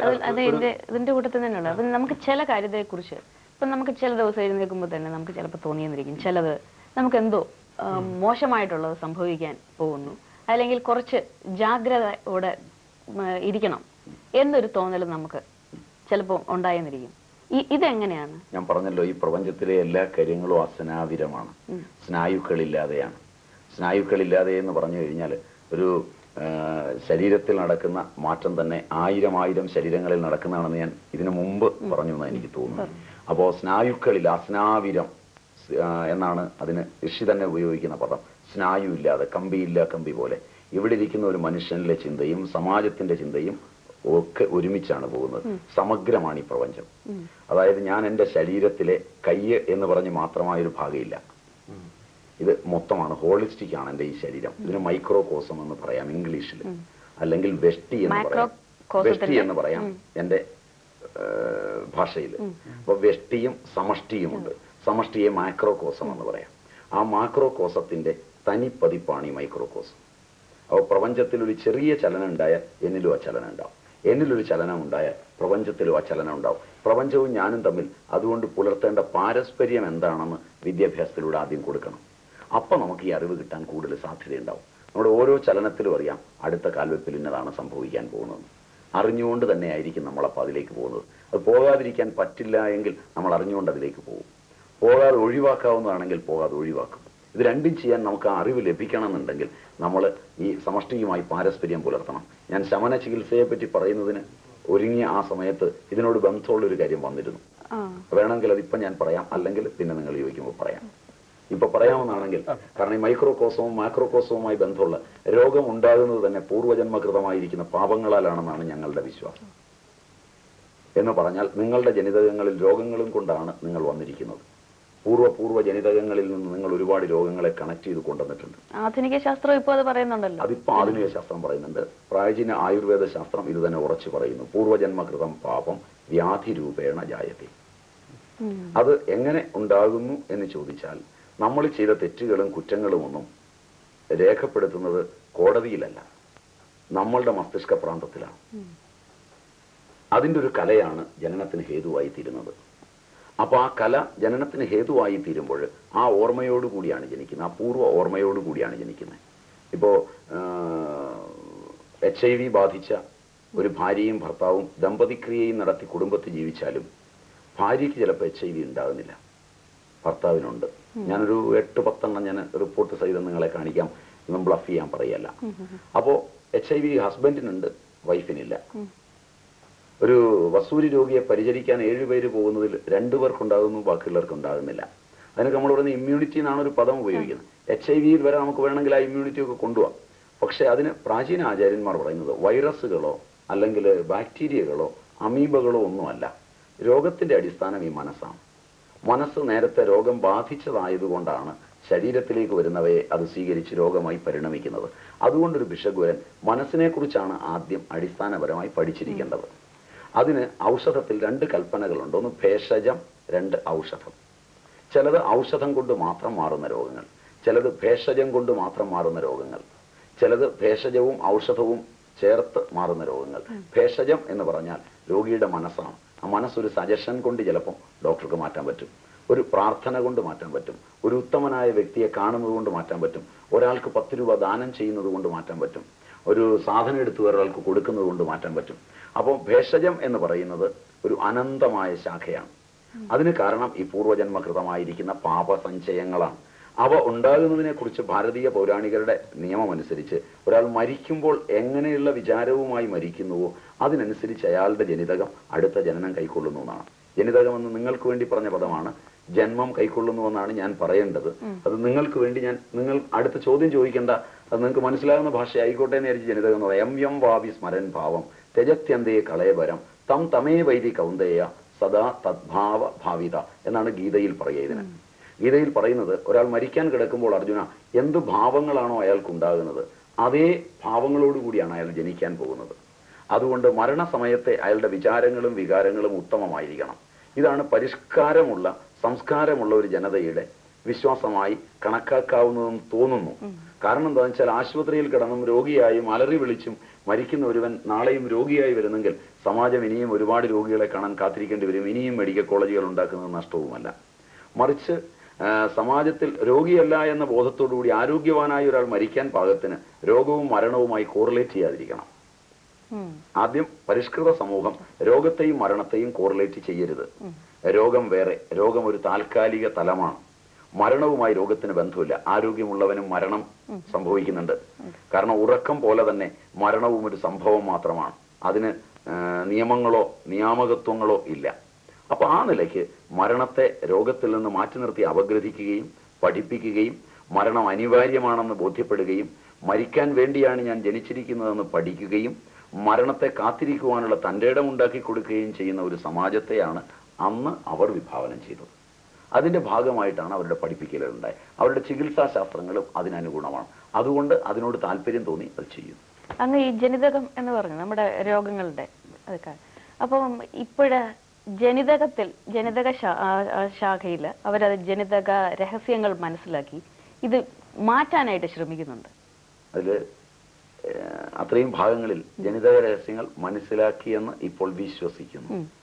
കാരണം ശാസ്ത്രത്തിന്റെ എല്ലാ കണ്ടുപിടുത്തങ്ങളിലും മനസ്സിലാക്കിയെന്ന് ഫുൾ സ്റ്റോപ്പ് ഇടാൻ പറ്റില്ല എന്നൊരു ഒരു പരിമിതമുണ്ട്. കാരണം ഒരു സെമി കോളം വേണ്ടി വരും. കാരണം വെച്ചാൽ അത് മനസ്സിലാക്കി എന്ന വിശ്വാസത്തിൽ അവർ മുന്നേറുന്നതിനിടയിൽ ഒരു ഫ്ലോപ്പ് വന്നു കഴിഞ്ഞാൽ അത് വീണ്ടും അവർ തിരുത്തി എഴുതും. കാരണം അതുകൊണ്ടാണ് നമുക്ക് അജ്ഞേയമായ അതിന് പറയാവുന്ന ഒരു പ്രിൻസിപ്പിൾ കഷ്ടിച്ച് പറഞ്ഞിട്ടുള്ളത് ഫിസിക്സിലാണ്. അത് പറയുമ്പോൾ ഞാൻ വേറൊരു കാര്യം കൂടെ പറയേണ്ടി വരും. ജനിതകത്തെ പറ്റി പറഞ്ഞ പോലെ ഒരു കാര്യം കൂടെ പറയേണ്ടി വരും. ഭാരതീയ ആചാര്യന്മാര് ചികിത്സാ ശാസ്ത്രത്തിൽ എടുക്കുന്നത് രോഗിയും വൈദ്യനും തമ്മിലുള്ള 1-to-1 റിലേഷൻഷിപ്പാണ്. ആക്ച്വലി ഒരു വൈദ്യൻ ചികിത്സിക്കുന്നത് രോഗിയെയല്ല, അയാളെയാണ്. അതാണ് അതിന്റെ ഫണ്ടമെന്റൽ. ഇപ്പൊ എന്റെ മുമ്പിൽ ഒരു രോഗി എത്തിക്കഴിഞ്ഞാൽ ഞാൻ വൈദ്യനാണെങ്കിൽ, ഞാൻ ചെയ്യുന്ന അങ്ങനെയാണോ അല്ലയോ എന്ന് ക്വസ്റ്റ്യൻ ഇല്ല.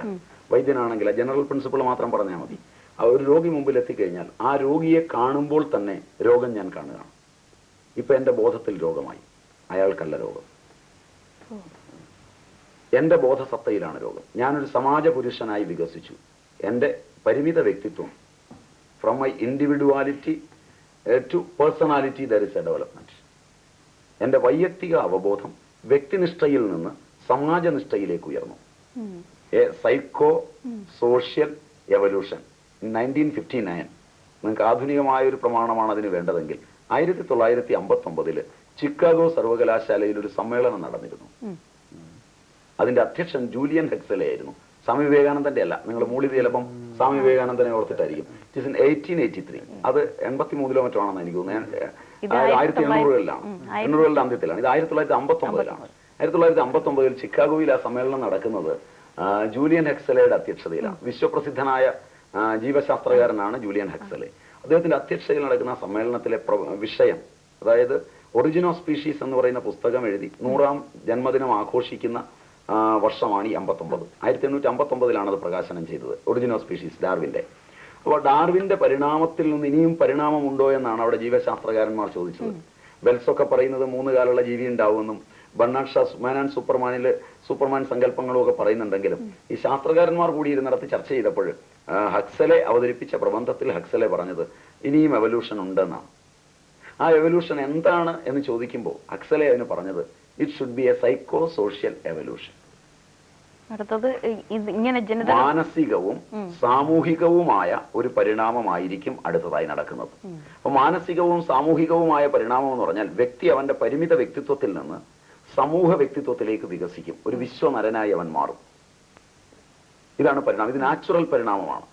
ഇപ്പൊ ഡാർവിന്റെ സിദ്ധാന്തം ശരിയാണെങ്കിൽ ഇന്ന് ജനിച്ചിരിക്കുന്ന ഒരു വിദ്യാർത്ഥിയെ പഠിപ്പിക്കാൻ ഇന്നലെ ജനിച്ച അധ്യാപകൻ യോഗ്യനല്ല. കാരണം നാച്ചുറലായി പരിണമിച്ചവനായി വിദ്യാർത്ഥി.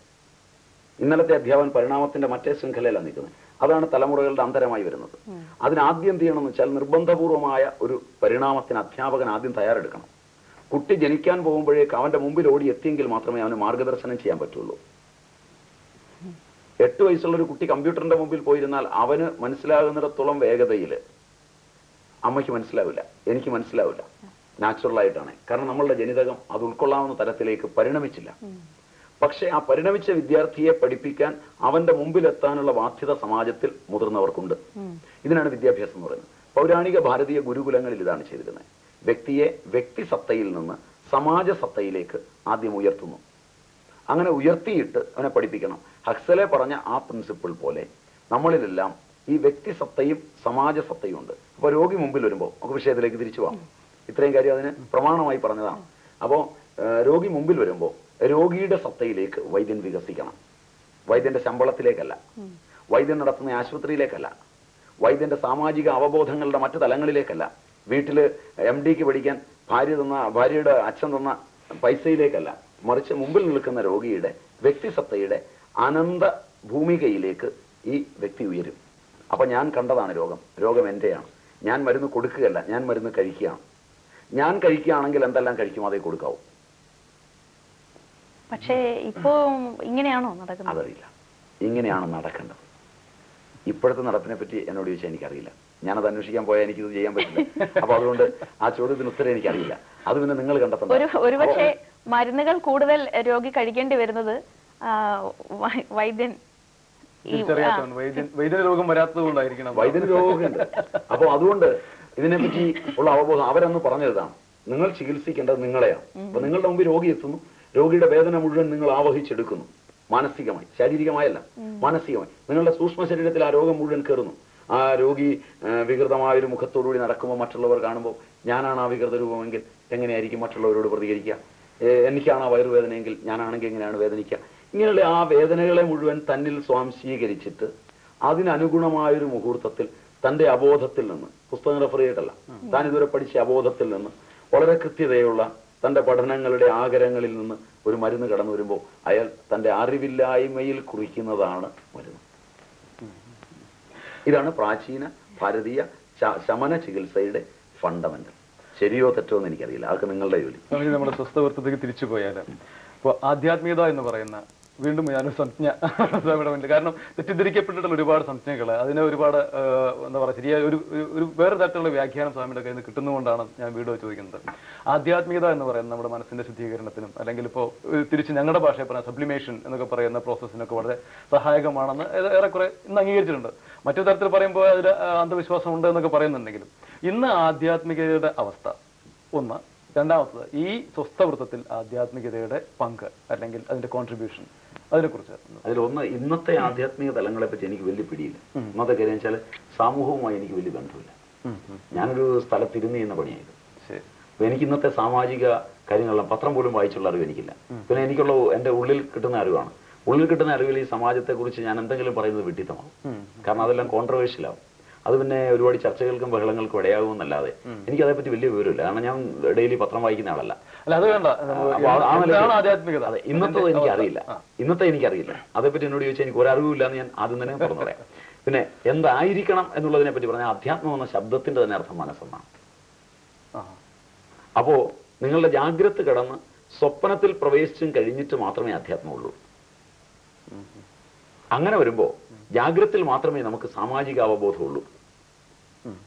ജാഗ്രതയിൽ മാത്രമേ എനിക്ക് നിങ്ങൾക്ക് തമ്മിൽ ഈ സംഭാഷണം പോലും ചെയ്യാൻ പറ്റുള്ളൂ, പരസ്പരം കൈമാറാവുന്നത്. സ്വപ്നങ്ങളുടെ തലം വരുമ്പോഴേക്ക് മാറി വ്യക്തി ഏകാന്തതയിലായി. സ്വപ്നത്തിൽ അവൻ ഒറ്റയ്ക്കാണ്, അത്യന്തം തനിച്ചാണ്, ഒറ്റയ്ക്ക് അനുഭവിക്കുന്ന.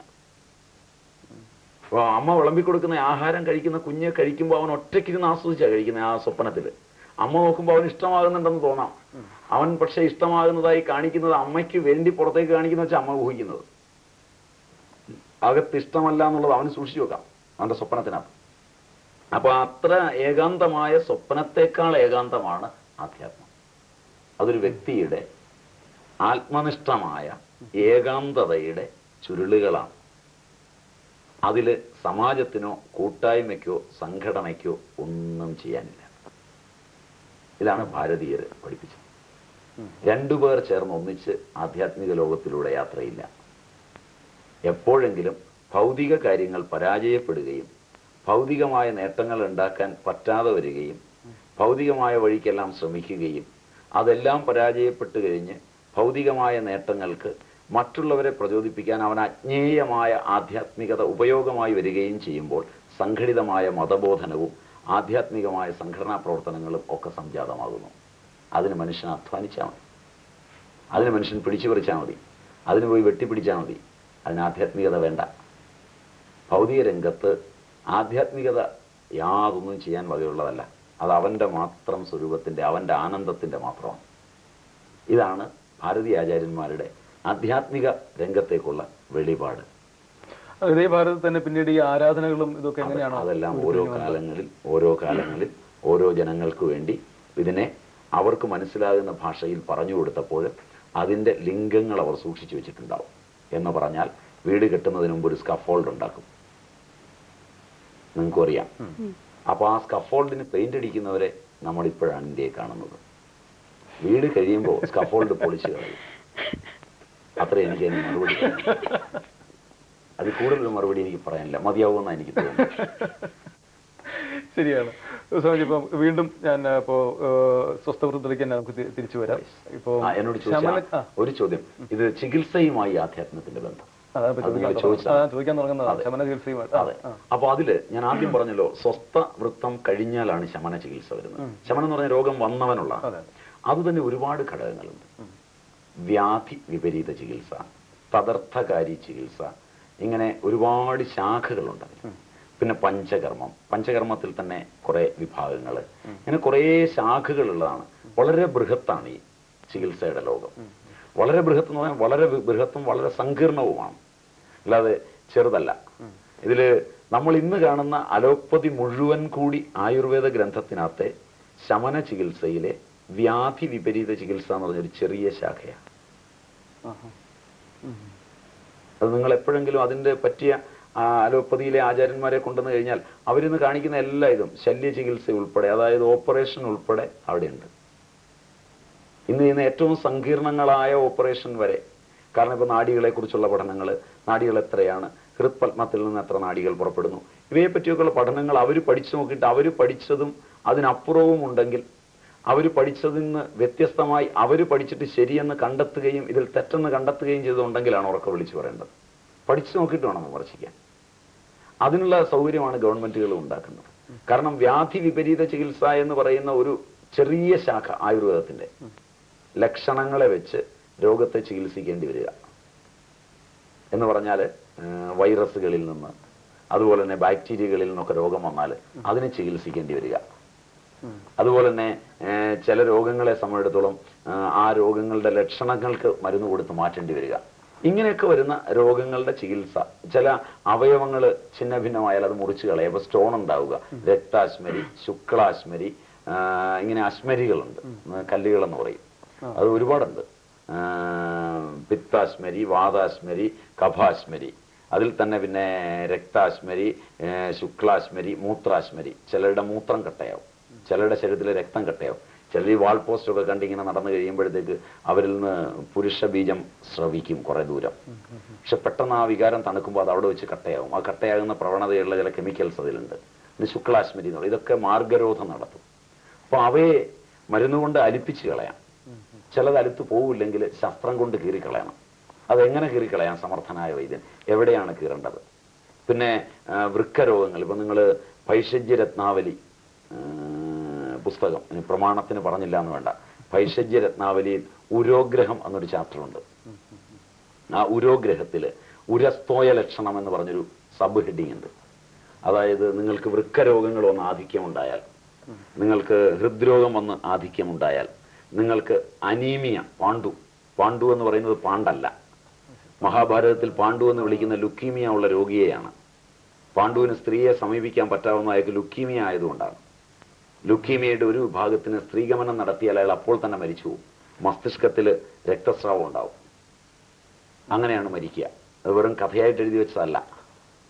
ഭാരതീയ ആചാര്യന്മാർ എഴുതുന്ന സാഹിത്യത്തിനകത്ത് അവർ ഏതെങ്കിലും ഒരു ചികിത്സയുടെ അംശം എഴുതിയിട്ടുണ്ടെങ്കിൽ അവർ ശാസ്ത്രം പഠിച്ചിട്ട് എഴുതി വെക്കുള്ളൂ. കാളിദാസന്റെ രഘുവംശത്തിൽ രഘുവിന് കുട്ടികളില്ലാന്ന് എഴുതുന്ന ഡയബറ്റിക്സ് കാരണമാണ്. അത് ഡയബറ്റിസ് ആണെന്നുള്ളതിന് പ്രമേഹ നിദാനം, അഷ്ടാംഗ ഹൃദയം, അതിലെ ശ്ലോകങ്ങളുടെ അതേ ആശയമാണ് കാളിദാസൻ രഘുവിന്റെ രോഗത്തിനായി എഴുതുന്നത്. ഇത് സാഹിത്യം പഠിക്കുന്ന വിദ്യാർത്ഥിക്ക് മനസ്സിലാവില്ല. വൈദ്യശാസ്ത്രം പഠിച്ചിട്ട് എഴുതിയവനാണ് കാളിദാസൻ. അപ്പോൾ ഈ ശാസ്ത്രങ്ങളുടെ ആ സമഗ്രത അറിയണമെങ്കിൽ പഠനം അതുപോലെ കൊണ്ടുപോകണം. കമ്പാർട്ട്മെന്റൽ പഠനം പറ്റില്ല. അപ്പോൾ ആ കമ്പാർട്ട്മെന്റൽ പഠനം കൊണ്ടുപോകാൻ നിങ്ങൾ സമഗ്രമായി പഠിക്കുമെങ്കിൽ നിങ്ങൾക്ക് മനസ്സിലാവും. കാരണം അന്നത്തെ കാലത്തുള്ള വിദ്യാഭ്യാസത്തിന്റെ രീതി എന്തായിരുന്നു കൂടെ, അതിന്റെ ചരിത്രം കൂടെ. വിഷയത്തിലേക്ക് തിരിച്ചു വരാം. ഭൈഷജ്യ രത്നാവലിയിൽ ഈ ഉരസ്തോയം വരുന്നത് പാണ്ഡു, ഹൃദ്രോഗം, പ്ലീഹാരോഗം, സ്പ്ലീൻ ഡിസീസ്, യകൃത്ത് രോഗം, ലിവർ ഡിസീസ്, തന്നെ ഒരെണ്ണം കൂടെ പറഞ്ഞു വൃക്ക രോഗം, കിഡ്നി ഡിസീസ്. അപ്പൊ ഇത്തരം രോഗങ്ങളുടെ ആധിക്യം വന്നാൽ ശരീരത്തിലെ രക്തത്തിന്റെ അളവ് കുറഞ്ഞു പോകും. അപ്പൊ ഹൃദയത്തിന്റെ ബുബ്ബുസത്തിന്റെ ആവരണ കലയിൽ ജലസഞ്ചയം ഉണ്ടാവും. ആധുനിക വൈദ്യശാസ്ത്രം പ്ലൂറൽ എഫ്യൂഷൻ എന്ന് പറയും. പൗരാണിക വൈദ്യശാസ്ത്രം അതിന് ഉരസ്തോയം എന്ന് പറയും, ഉരസിൽ കിടക്കുന്ന വെള്ളം. അപ്പൊ ഇത് 8, 9, 9, 10, 7, 8 വാരിയെല്ലുകളുടെ ഇടയിലൂടെ ത്രികൂർച്ഛ ശസ്ത്രം കൊണ്ട് ചോർത്തിക്കളയണം സമർത്ഥനായ വൈദ്യൻ. ഭൈഷജ്യ രത്നാവലി ഞാൻ എഴുതിയുണ്ടാക്കിയതല്ല, തെറ്റിദ്ധരിക്കണ്ട. അന്ധവിശ്വാസ പുസ്തകത്തിനകത്തെ ഒരു വരിയായത്. അപ്പൊ ഇത് ചോർത്തിക്കളഞ്ഞാൽ പിന്നെയും നിറയും. ആധുനിക വൈദ്യശാസ്ത്രത്തിന് ഇന്ന് മരുന്നില്ല, ചോർത്തിക്കളയൽ മാത്രമേ ഉള്ളൂ. മർക്കുറി ഉപയോഗിച്ച്, രസം ഉപയോഗിച്ചൊരു മരുന്നുണ്ട്, അതുണ്ടാക്കി കൊടുത്താൽ ഈ രോഗം പോകും. മർക്കുറി വൈദ്യശാസ്ത്രം നിങ്ങൾ പഠിച്ചതിൽ ആയുർവേദത്തിൽ എല്ലാ ധാതുക്കളും മരുന്നുകളാണ്. രസായന ചികിത്സയിലല്ല വരുന്നത്, ദൈവീ ചികിത്സയിൽ. ചികിത്സ ആയുർവേദത്തിൽ വീണ്ടും 3. ഇത് വളരെ വാസ്റ്റാന്ന് ഞാൻ പറഞ്ഞല്ലോ. അതിലിനി വീണ്ടും നിങ്ങളുടെ ചോദ്യം കാരണം പറയട്ടെ. 1 ദൈവീ ചികിത്സ, 2 മാനുഷി ചികിത്സ, 4 ആസുരി ചികിത്സ. പേര് കേട്ടിട്ട് ദൈവങ്ങളെ ചികിത്സിക്കുന്നത്, മനുഷ്യരെ ചികിത്സിക്കുന്നത്, അസുരന്മാരെ ചികിത്സിക്കുന്ന അല്ല. അതായത് ഏത് രോഗവും മാറുന്നത് ധാതുക്കൾ കാരണമാണ്. ഭൂമി, ജലം, വായു, ആകാശം, അഗ്നി എന്ന 5 ധാതുക്കൾ ചേർന്ന ഈ ശരീരം. അതില് ആകാശവും വായുവും ചേർന്ന് വരുന്നതിനെ വാതജങ്ങൾ എന്ന് വിളിക്കും. അഗ്നിയിൽ വരുന്നതിനെ പിത്തജം എന്ന് വിളിക്കും. ജലത്തിൽ വരുന്നതിനെ കഫജം എന്ന് വിളിക്കും. കഫജം സ്ഥൂലവും, പിത്തജം കുറച്ചുകൂടി സൂക്ഷ്മവും, വാതജം അതിസൂക്ഷ്മവുമാണ്. വാതജ വികാരങ്ങളിൽ എത്തുമ്പോൾ മനസ്സിനെ പരിഗണിക്കാതെ ചികിത്സയേയില്ല. കാരണം അത് അതിസൂക്ഷ്മമാണ്.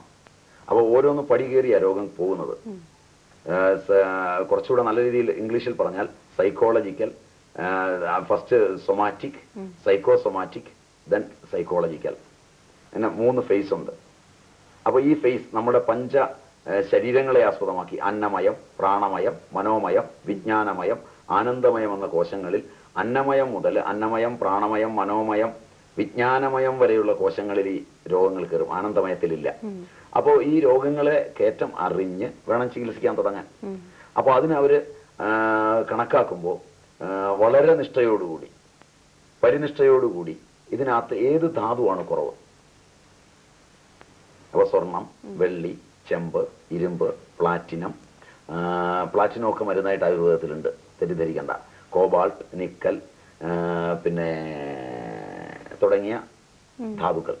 ഈ ധാതുക്കള് ഡയറക്റ്റ് ആയിട്ട് കൊടുത്താൽ പെട്ടെന്ന് രോഗം മാറും. ദൈവീ ചികിത്സ എന്ന് പറയും. അതിനാദ്യം ഈ രസം പോലെയുള്ള സാധനങ്ങളെ, രസത്തെ പരമേശ്വരൻ എന്നും ഗന്ധകത്തെ പാർവതി എന്നും പറയും. കാരണം രണ്ടും തമ്മിൽ പെട്ടെന്ന് ഒട്ടും, അതുകൊണ്ട് പെട്ടെന്ന് കയറി യോജിക്കും. അപ്പൊ ഈ രണ്ടും മരുന്നാണ്, ബാക്കിയുള്ളതെല്ലാം മരുന്നാണ്. ഈ 2 എണ്ണം കൊണ്ട് മാത്രം ചികിത്സിക്കാം ഭൂമിയിലെ രോഗങ്ങളെല്ലാം. ഒന്നുകിൽ ഗന്ധകം അല്ലെങ്കിൽ മർക്കുറി, ഇത് കിട്ടിയാൽ മതി. ഇത് ആയുർവേദത്തിന്റെ ഒരു ശാസ്ത്രശാഖയാണ്, ഒരു ഭാഗമാണ് ദൈവീ ചികിത്സയുടെ.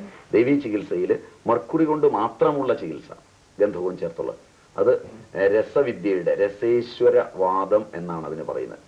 അതിന്റെ പരമാചാര്യന്മാരിൽ ഒരാള്, രസവിദ്യയോട് ബന്ധപ്പെട്ട ഗ്രന്ഥങ്ങൾ നമുക്ക് ഒരുപാട് തന്നിട്ടുള്ള ആള്, ഒന്ന് ബുദ്ധന്റെ കാലത്തുള്ള നാഗാർജുനനാണ്. ബുദ്ധന് ശേഷമാണ് നാഗാർജുനന്റേതാണ് അതിലുള്ള ഗ്രന്ഥങ്ങൾ. രസവൈശേഷികം പോലുള്ള കുറെ ഗ്രന്ഥങ്ങളുണ്ട്. മുഴുവൻ ആൽക്കമിയാണ്. എങ്ങനെ ഇതിനെ സ്ഫുടം പറയട്ടെ, തീർന്നിട്ട് ഞാൻ പറഞ്ഞ് തീർന്നിട്ട് ചോദിച്ചോളൂ, ചോദ്യം വെച്ചോളൂ കയ്യിൽ. അപ്പം ചിലപ്പോൾ അതിനകത്ത് തന്നെ ഉത്തരം ഉണ്ടാവുക ചോദിക്കാനുള്ളത്. അപ്പോൾ രസത്തെ എങ്ങനെ അതിന്റെ ഓട്ടം നിർത്താം, അതിനെ മൃതമാക്കാം, അതിനെ ഭസ്മമാക്കാം, അതിനെ എങ്ങനെ പരമാണു പരിമാണത്തിലെത്തിക്കാം. ഇതിൽ അവർ പറയുന്നത് വസ്തുവിനെ അരയ്ക്കുന്ന വൈദ്യൻ ഇരുന്നരച്ച് പരമാണു പരിമാണത്തിലെത്തുമ്പോൾ ഈ വസ്തുവിന്റെ സ്വഭാവം പോവുകയും അരയ്ക്കുന്ന വൈദ്യന്റെ നിഷ്ഠയുടെ സ്വഭാവം വസ്തുവിന് വരികയും ചെയ്യും. ഇൻ മോഡേൺ ടേംസ് വെർണർ ഹൈസൻബർഗിനെ എടുത്താൽ സ്കാറ്ററിംഗ് മെട്രിസസ് ഉപയോഗിച്ച് വെർണർ ഹൈസൻബർഗും നീൽസ് ബോറും ഒക്കെ നടത്തിയ പിന്നീടുള്ള അന്വേഷണത്തിൽ, ജെഫ്രി ചൂ നടത്തിയ പിന്നീടുള്ള അന്വേഷണത്തിൽ നമ്മൾ ഇന്ന് എത്തിച്ചേർന്നിരിക്കുന്നത് അപാണവ രേണുവിലെത്തുമ്പോൾ, സബ് ആറ്റമിക് പാർട്ടിക്കിളിലെത്തുമ്പോൾ ഒബ്സർവ്ഡ് അവസാനിക്കുകയും ഒബ്സർവർ കടന്നു വരികയും ചെയ്യുന്നു എന്ന് മോഡേൺ ടേംസ്. ഇതിന് സമാനമായൊരു ചിന്ത അവരവിടെ എഴുതി വെച്ചിട്ടുണ്ട്. നിങ്ങളിത് അരച്ച് പരമാണു പരിമാണത്തിൽ എത്തിച്ചാൽ ഈ വസ്തുവിന് സ്വഭാവമില്ല, നിങ്ങൾ എന്തതിനോട് നിർദ്ദേശിക്കുന്നുവോ ആ സ്വഭാവം അതിന് വരുന്നു. അപ്പോൾ വൈദ്യൻ സങ്കല്പത്തോടുകൂടി എടുത്തു കൊടുക്കുമ്പോൾ രോഗം പൂർണ്ണമായി ഭേദാകുന്നു. പക്ഷേ അതിന് ക്ഷമ വേണം. ദൈവീ ചികിത്സയ്ക്ക് വളരെ ക്ഷമ വേണം. പരമാണു പരിമാണത്തിൽ അരച്ചെടുക്കണം, സ്ഫുടം ചെയ്തെടുക്കണം. അപ്പൊ അതിന് സ്ഫുടം 101, 21 ഒക്കെ ചെയ്ത് വേണം എടുക്കാൻ. അപ്പൊ അങ്ങനെയുള്ളതിനെ ഈ സാധനങ്ങൾ കൊടുത്തുള്ള ചികിത്സയെ ദൈവീ ചികിത്സ എന്ന് പറയും. ഇത് സുശ്രുത ചരകാദികളുടെ ആദിമകാലത്ത് സ്വർണ്ണം വെള്ളിയൊക്കെ ഉരച്ച് ചുമ്മാ കൊടുക്കുമായിരുന്നു. ഒരു കിഡ്നിയും പോയിട്ടില്ല, ഒന്നും സംഭവിച്ചിട്ടില്ല. നിങ്ങളുടെയൊക്കെ കുട്ടിക്കാലത്ത് നിങ്ങൾക്കൊക്കെ വയമ്പിനകത്ത് സ്വർണ്ണ നൂല് അടിച്ചു തന്നിട്ടുണ്ട്, ഒരു കിഡ്നിയും പോയില്ല. നിങ്ങളുടെ ചെവിയിലൊക്കെ നല്ല നീണ്ട ചുവന്ന മുളക് എടുത്തിട്ട് അതിലെ അരി കളഞ്ഞിട്ട് തള്ള അതിനകത്ത് വെളിച്ചെണ്ണ ഒഴിച്ചിട്ട് കനലിൽ ചൂടാക്കി ഒഴിച്ചിട്ടുണ്ട്. നിങ്ങളുടെ ചെവിയും തിമ്പാനൊന്നും പൊട്ടിപ്പോയിട്ടില്ല. പക്ഷെ കച്ചവടം നടക്കണമെന്നുണ്ടെങ്കിൽ ഇത് പൊട്ടിപ്പോകുന്ന പറഞ്ഞാൽ അത് ഒഴിക്കരുതെന്ന് പറഞ്ഞ് സമാധാനം ആകുന്നതിന് കൂടിയ മരുന്നുകൾ ചെയ്യാനും ഓപ്പറേറ്റ് ചെയ്യാനും ഒക്കെ ചെയ്യണമെങ്കിൽ വേറൊന്നും ചെവിയിൽ ഒഴിക്കരുതെന്നൊക്കെ പറഞ്ഞ് ആദ്യം ഒരു പബ്ലിസിറ്റി കൊടുക്കണം. നിങ്ങളുടെ വിദ്യക്കകത്ത് നിങ്ങൾ പ്രകൃതിയോടിണങ്ങി ജീവിച്ചതെല്ലാം തെറ്റാണെന്ന് നിങ്ങളെ പഠിപ്പിച്ചു. കിണറ്റിലെ വെള്ളം കുടിക്കരുത്, ബിസലേരി വാങ്ങിച്ചേ കുടിക്കാവൂ. അല്ലെ പിന്നെ ബിസലേരിക്കാരൻ എന്ത് ചെയ്യും? ഈ രീതിയിൽ നിങ്ങൾ കുടിക്കുന്നു. നിങ്ങൾക്ക് തന്ന വിദ്യാഭ്യാസവും നിങ്ങളുടെ നേതാക്കന്മാരും നിങ്ങൾക്ക് തന്ന വിദ്യാഭ്യാസത്തിന്റെ പരിമിതി, അത് ഇതിന്റെ പരിമിതിയല്ല. ഇത് ദൈവീ ചികിത്സ. രണ്ടാമത്തത് മാനുഷിക ചികിത്സ. ഇതേ ധാതുക്കൾ, ഇപ്പം മുത്തൽ, കരിമുത്തൽ, മണ്ടൂക പർണി എന്ന് പറയുന്ന ഒരു ചെടിയുണ്ട്. ആ ചെടിക്ക് അത് സ്വർണ്ണമുണ്ട്. ആ ചെടി ചേർന്നാൽ ഗോൾഡിനെ ലയിപ്പിക്കും. അക്വറിജിയല്ല, ബ്രഹ്മി എന്നറിയപ്പെടുന്ന ആ ചെടിയാണ്. രാജനിഘണ്ടു മുതലായ ഗ്രന്ഥങ്ങളിൽ ബ്രഹ്മി എന്നറിയുന്ന ആ ചെടിയാണ്. വെള്ളത്തിൽ വളരുന്ന അല്ല, വെള്ളത്തിൽ വളരുന്ന അതിന്റെ 2ാം തരമാണ്. അപ്പോ കരയ്ക്ക് വളരുന്ന, ഇവിടെയൊക്കെ കൊടവൻ എന്ന് പറയും. നിങ്ങളുടെ തിരുവനന്തപുരം കൊടവൻ. അപ്പൊ ഈ കൊടവന്റെ ഇത് ചേർത്തിട്ടാണ് സാരസ്വ അരിഷ്ടമൊക്കെ കെട്ടിയുണ്ടാക്കുന്നത്. അപ്പൊ അതിന് ചെയ്യുന്നത് ചില കഷായത്തിനകത്ത് സ്വർണം പാളിയായിട്ട് അടിച്ചിട്ട് അതിനകത്ത് ഇടുകയാണ്. അത് അതിനകത്ത് ലയിക്കുകയാണ് ചെയ്യുന്നത്. അക്വറിജിയിലല്ല ഇരിക്കുന്നത്, ഈ കഷായത്തിനകത്താണ് ലയിക്കുന്നത്. അപ്പൊ ഇങ്ങനെ ചെടികളിൽ കുറെ ധാതു ലവണങ്ങളുണ്ട്. ഇപ്പൊ ഉദാഹരണം പറഞ്ഞാൽ കടലാടി എന്ന് പറഞ്ഞൊരു ചെടി എടുത്തുകൊണ്ട് വന്നിട്ട് അതിനെ ആദ്യം കത്തിക്കുക, അതിന്റെ ചാരം വെള്ളത്തിൽ കലക്കുക, കലക്കിയിട്ട് ആ തെളിഞ്ഞ വെള്ളം എടുക്കുക. ആ വെള്ളം വറ്റിക്കുമ്പോൾ ഒരു ഉപ്പ് കിട്ടും. അതിന് ഞങ്ങൾ അപാമാർഗ ക്ഷാരം എന്ന് പറയും. കടലാടിയിലിരിക്കുന്ന ഒരു ഉപ്പാണ്. ഗോമൂത്രം വറ്റിച്ചെടുക്കുക, അതിനകത്തൊരു ക്ഷാരമുണ്ട്, ഗോമൂത്ര ക്ഷാരം എന്ന് പറയും.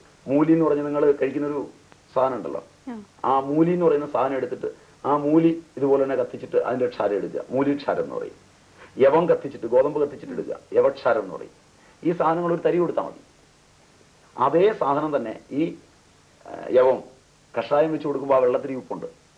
അതാകുമ്പോൾ 1 ലിറ്ററോ 2 ലിറ്ററോ കൊടുക്കണം. അപ്പോ ആചാര്യന്മാർ ചെയ്തതെന്താണെന്ന് വെച്ച് കഴിഞ്ഞാൽ ഇങ്ങനെ ഇതിനെ ഏറ്റവും ചെറുതാക്കി വെച്ച് മാരക രോഗങ്ങളിൽ മരുന്ന് കൊടുക്കേണ്ടി വരുമ്പോൾ അല്പം കൊടുക്കുക. ചെറിയ രോഗങ്ങളാകുമ്പോഴത്തേക്ക് ഇതിനെ കഷായം അതുമൊക്കെ കുടിപ്പിക്കുക. ഇങ്ങനെയുള്ളൊരു രീതി 2ാമത്തെ ഭാഗമാണ്. അതായത് നമ്മൾ പറയുന്ന സ്വർണവും വെള്ളിയും ചെമ്പും ഉപ്പും എല്ലാം ചെടികളിലുണ്ട്. ചെടികളുടെ സ്വഭാവം മാറുന്നത് അത് വലിച്ചെടുത്തിരിക്കുന്ന ഈ സാധനങ്ങളുടെ അടിസ്ഥാനത്തിലാണ്. അതിൽ ഓരോ ചെടിക്കും പേരുണ്ട്, ഇതിന് കുലമുണ്ട്. ആ ചെടികളെ വർഗീകരിച്ചിട്ടുണ്ട്. ഇന്നല്ല, സസ്യങ്ങൾക്ക് ജീവനുണ്ടെന്ന് കണ്ടുപിടിച്ചിട്ട് കുറച്ചു നാളേ ആയുള്ളൂ. അങ്ങനെയാണ് നിങ്ങളെ പഠിപ്പിക്കുന്നത്. സസ്യങ്ങൾക്ക് ജീവനുണ്ടെന്ന് ആദ്യം കണ്ടുപിടിച്ചത് ജഗദീഷ് ചന്ദ്രബോസാണ്. അവിടുന്നാണ് പിന്നെ സസ്യങ്ങളെ പറ്റിയുള്ള പഠനം വന്നത്. അത് കഴിഞ്ഞാൽ ടാക്സോണമിയൊക്കെ ഉണ്ടായത്. പക്ഷേ ഈ സാധനം രാജനിഘണ്ടു, ഭാവപ്രകാശം, ഇങ്ങനെയൊക്കെ 100 പുസ്തകങ്ങളിൽ കിടക്കുന്നു. 1-2 പുസ്തകമല്ല. അതിൽ ചെടിയുടെ ഔഷധ ഗുണം, ഓരോ ചെടിയുടെ അടുക്ക പോയാൽ എന്ത് സംഭവിക്കും, ഓരോ ചെടിയും എന്ത് സ്വഭാവത്തോടു കൂടിയാണ്, ആ ചെടി നമ്മൾ അകത്ത് കഴിച്ചാൽ എന്ത് സംഭവിക്കും, ആ ചെടിക്ക് നാവിൽ എന്ത് സ്വാദാണ്, അത് പചിച്ചു കഴിയുമ്പോൾ നമ്മുടെ അന്നനാളത്തിൽ എത്തിക്കഴിയുമ്പോൾ അതിന്റെ സ്വഭാവം എങ്ങനെ മാറും. അതായത് വിഭാഗം, വീര്യം, രസം, ഇങ്ങനെ വിഭജിച്ചുള്ള പഠനമാണ്. അപ്പൊ ആ പഠനങ്ങളോട് കൂടിയ സസ്യങ്ങൾ ഉപയോഗിച്ചുള്ള ചികിത്സയ്ക്ക് മാനുഷിക ചികിത്സ എന്ന് പറയും. ദൈവീ ചികിത്സ, മാനുഷിക ചികിത്സ. 3ാമതൊരെണ്ണമുണ്ട് നിങ്ങളുടെ ശരീരത്തിൽ ഒരു അവയവം കേടുവന്ന് കണ്ടിച്ചു മാറ്റണം. അതിന് ആസുരി ചികിത്സ എന്ന് പറയും. ഞാൻ 3 ചികിത്സയോട് കൂടിയതാണ് ആയുർവേദം.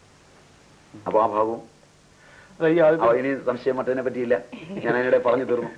അല്ല, ഈ ദേവി ചികിത്സ എന്ന് പറയുന്നത് തന്നെയാണെന്ന് തോന്നുന്നു ഇപ്പോ വേറൊരു സിദ്ധ വൈദ്യം എന്ന് പറയുന്ന ഇതിന്റെ അനന്ത പുസ്തകങ്ങളുള്ളപ്പോൾ തമിഴ്നാട്ടിൽ നിന്ന് രൂപപ്പെട്ട കുറെ പുസ്തകങ്ങളുണ്ട്, വടക്കേന്ത്യയിൽ നിന്ന് രൂപപ്പെട്ട കുറെ പുസ്തകങ്ങളുണ്ട്, ടിബറ്റിൽ നിന്ന് രൂപപ്പെട്ട പുസ്തകങ്ങളുണ്ട്. ഇതൊക്കെ സങ്കീർണമായ ഒരുപാട് പുസ്തകങ്ങളുടെ ലോകമാണ്. അപ്പൊ തമിഴ്നാട്ടിൽ നിന്ന് വന്നത് സിദ്ധന്മാർ എന്നറിയപ്പെടുന്ന, തമിഴ് സിദ്ധന്മാർ എന്നറിയപ്പെടുന്ന കുറെ ആളുകൾ. ഇപ്പൊ ഉദാഹരണം പറഞ്ഞു കഴിഞ്ഞാൽ ഭൃഗു, ഇങ്ങനെ കുറെ ആളുകൾ എഴുതിയ കുറെ പുസ്തകങ്ങളുണ്ട്. അഗസ്ത്യമുനിയാണ് ഇതിന്റെ അഗസ്ത്യ പടലങ്ങൾ എന്ന് പറയും. അഗസ്ത്യർ പടലം എന്നാണ് അതിന് പറയാ. അപ്പൊ അഗസ്ത്യർ പടലമായിട്ട് അഗസ്ത്യർ എഴുതിയിട്ടുണ്ട്, അഗസ്ത്യരുടെ ശിഷ്യന്മാർ പ്രചരിപ്പിച്ചുകൊണ്ട്.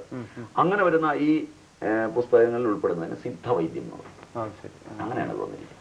നമുക്ക് ഒരു വിഷയം കൂടെ ഇതിന്റെ കൂടെ ചർച്ച ചെയ്യേണ്ടതാണെന്ന് തോന്നുന്നു. ഇന്ന് യോഗ വളരെ വളരെ പ്രചാരം കിട്ടിക്കൊണ്ടിരിക്കുക. യോഗ എന്താണ് പ്രത്യേകം സ്വാമിജി പറയുന്നതിന് മുമ്പ് പറയുകയാണ്, യോഗം ഇല്ല, യോഗ എന്ന് വളരെ പ്രചാരത്തിലുണ്ട്. ഈ യോഗം എന്ന് പറയുന്നതിന് ഈ സ്വസ്ഥവൃത്തത്തിൽ അല്ലെങ്കിൽ വലിയ പ്രാധാന്യം എന്താണ്? അത് മാത്രമല്ല, ഇപ്പൊ അതിലും ഒരു കാര്യം കൂടെ ഒന്ന് ക്ലിയർ ചെയ്തോട്ടെ.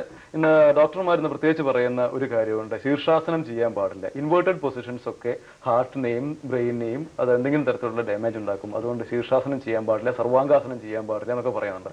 ഇതിന്റെയൊക്കെ യാഥാർത്ഥ്യം എന്താണ്? യോഗാസനങ്ങൾ എന്നുള്ളതും യോഗയുമായി ബന്ധമില്ല.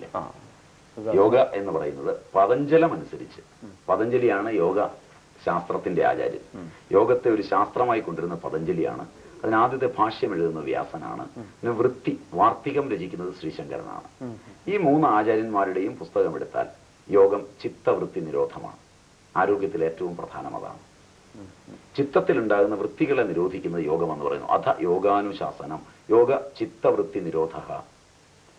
വൃത്തയ പഞ്ചതയ്യാഹ ക്ലിഷ്ടാഹ അക്ലിഷ്ടാഹ. ക്ലിഷ്ടങ്ങളും അക്ലിഷ്ടങ്ങളുമായ 5 വൃത്തികളാണ് നിരോധിക്കേണ്ടത്. അവ പ്രമാണം. പ്രമാണം നിരോധിക്കേണ്ട വൃത്തിയാണ്. പലതിന്റെയും പ്രമാണത്തിലാണ് നമ്മൾ ഈ തെറ്റെല്ലാം ചെയ്യുന്നത്.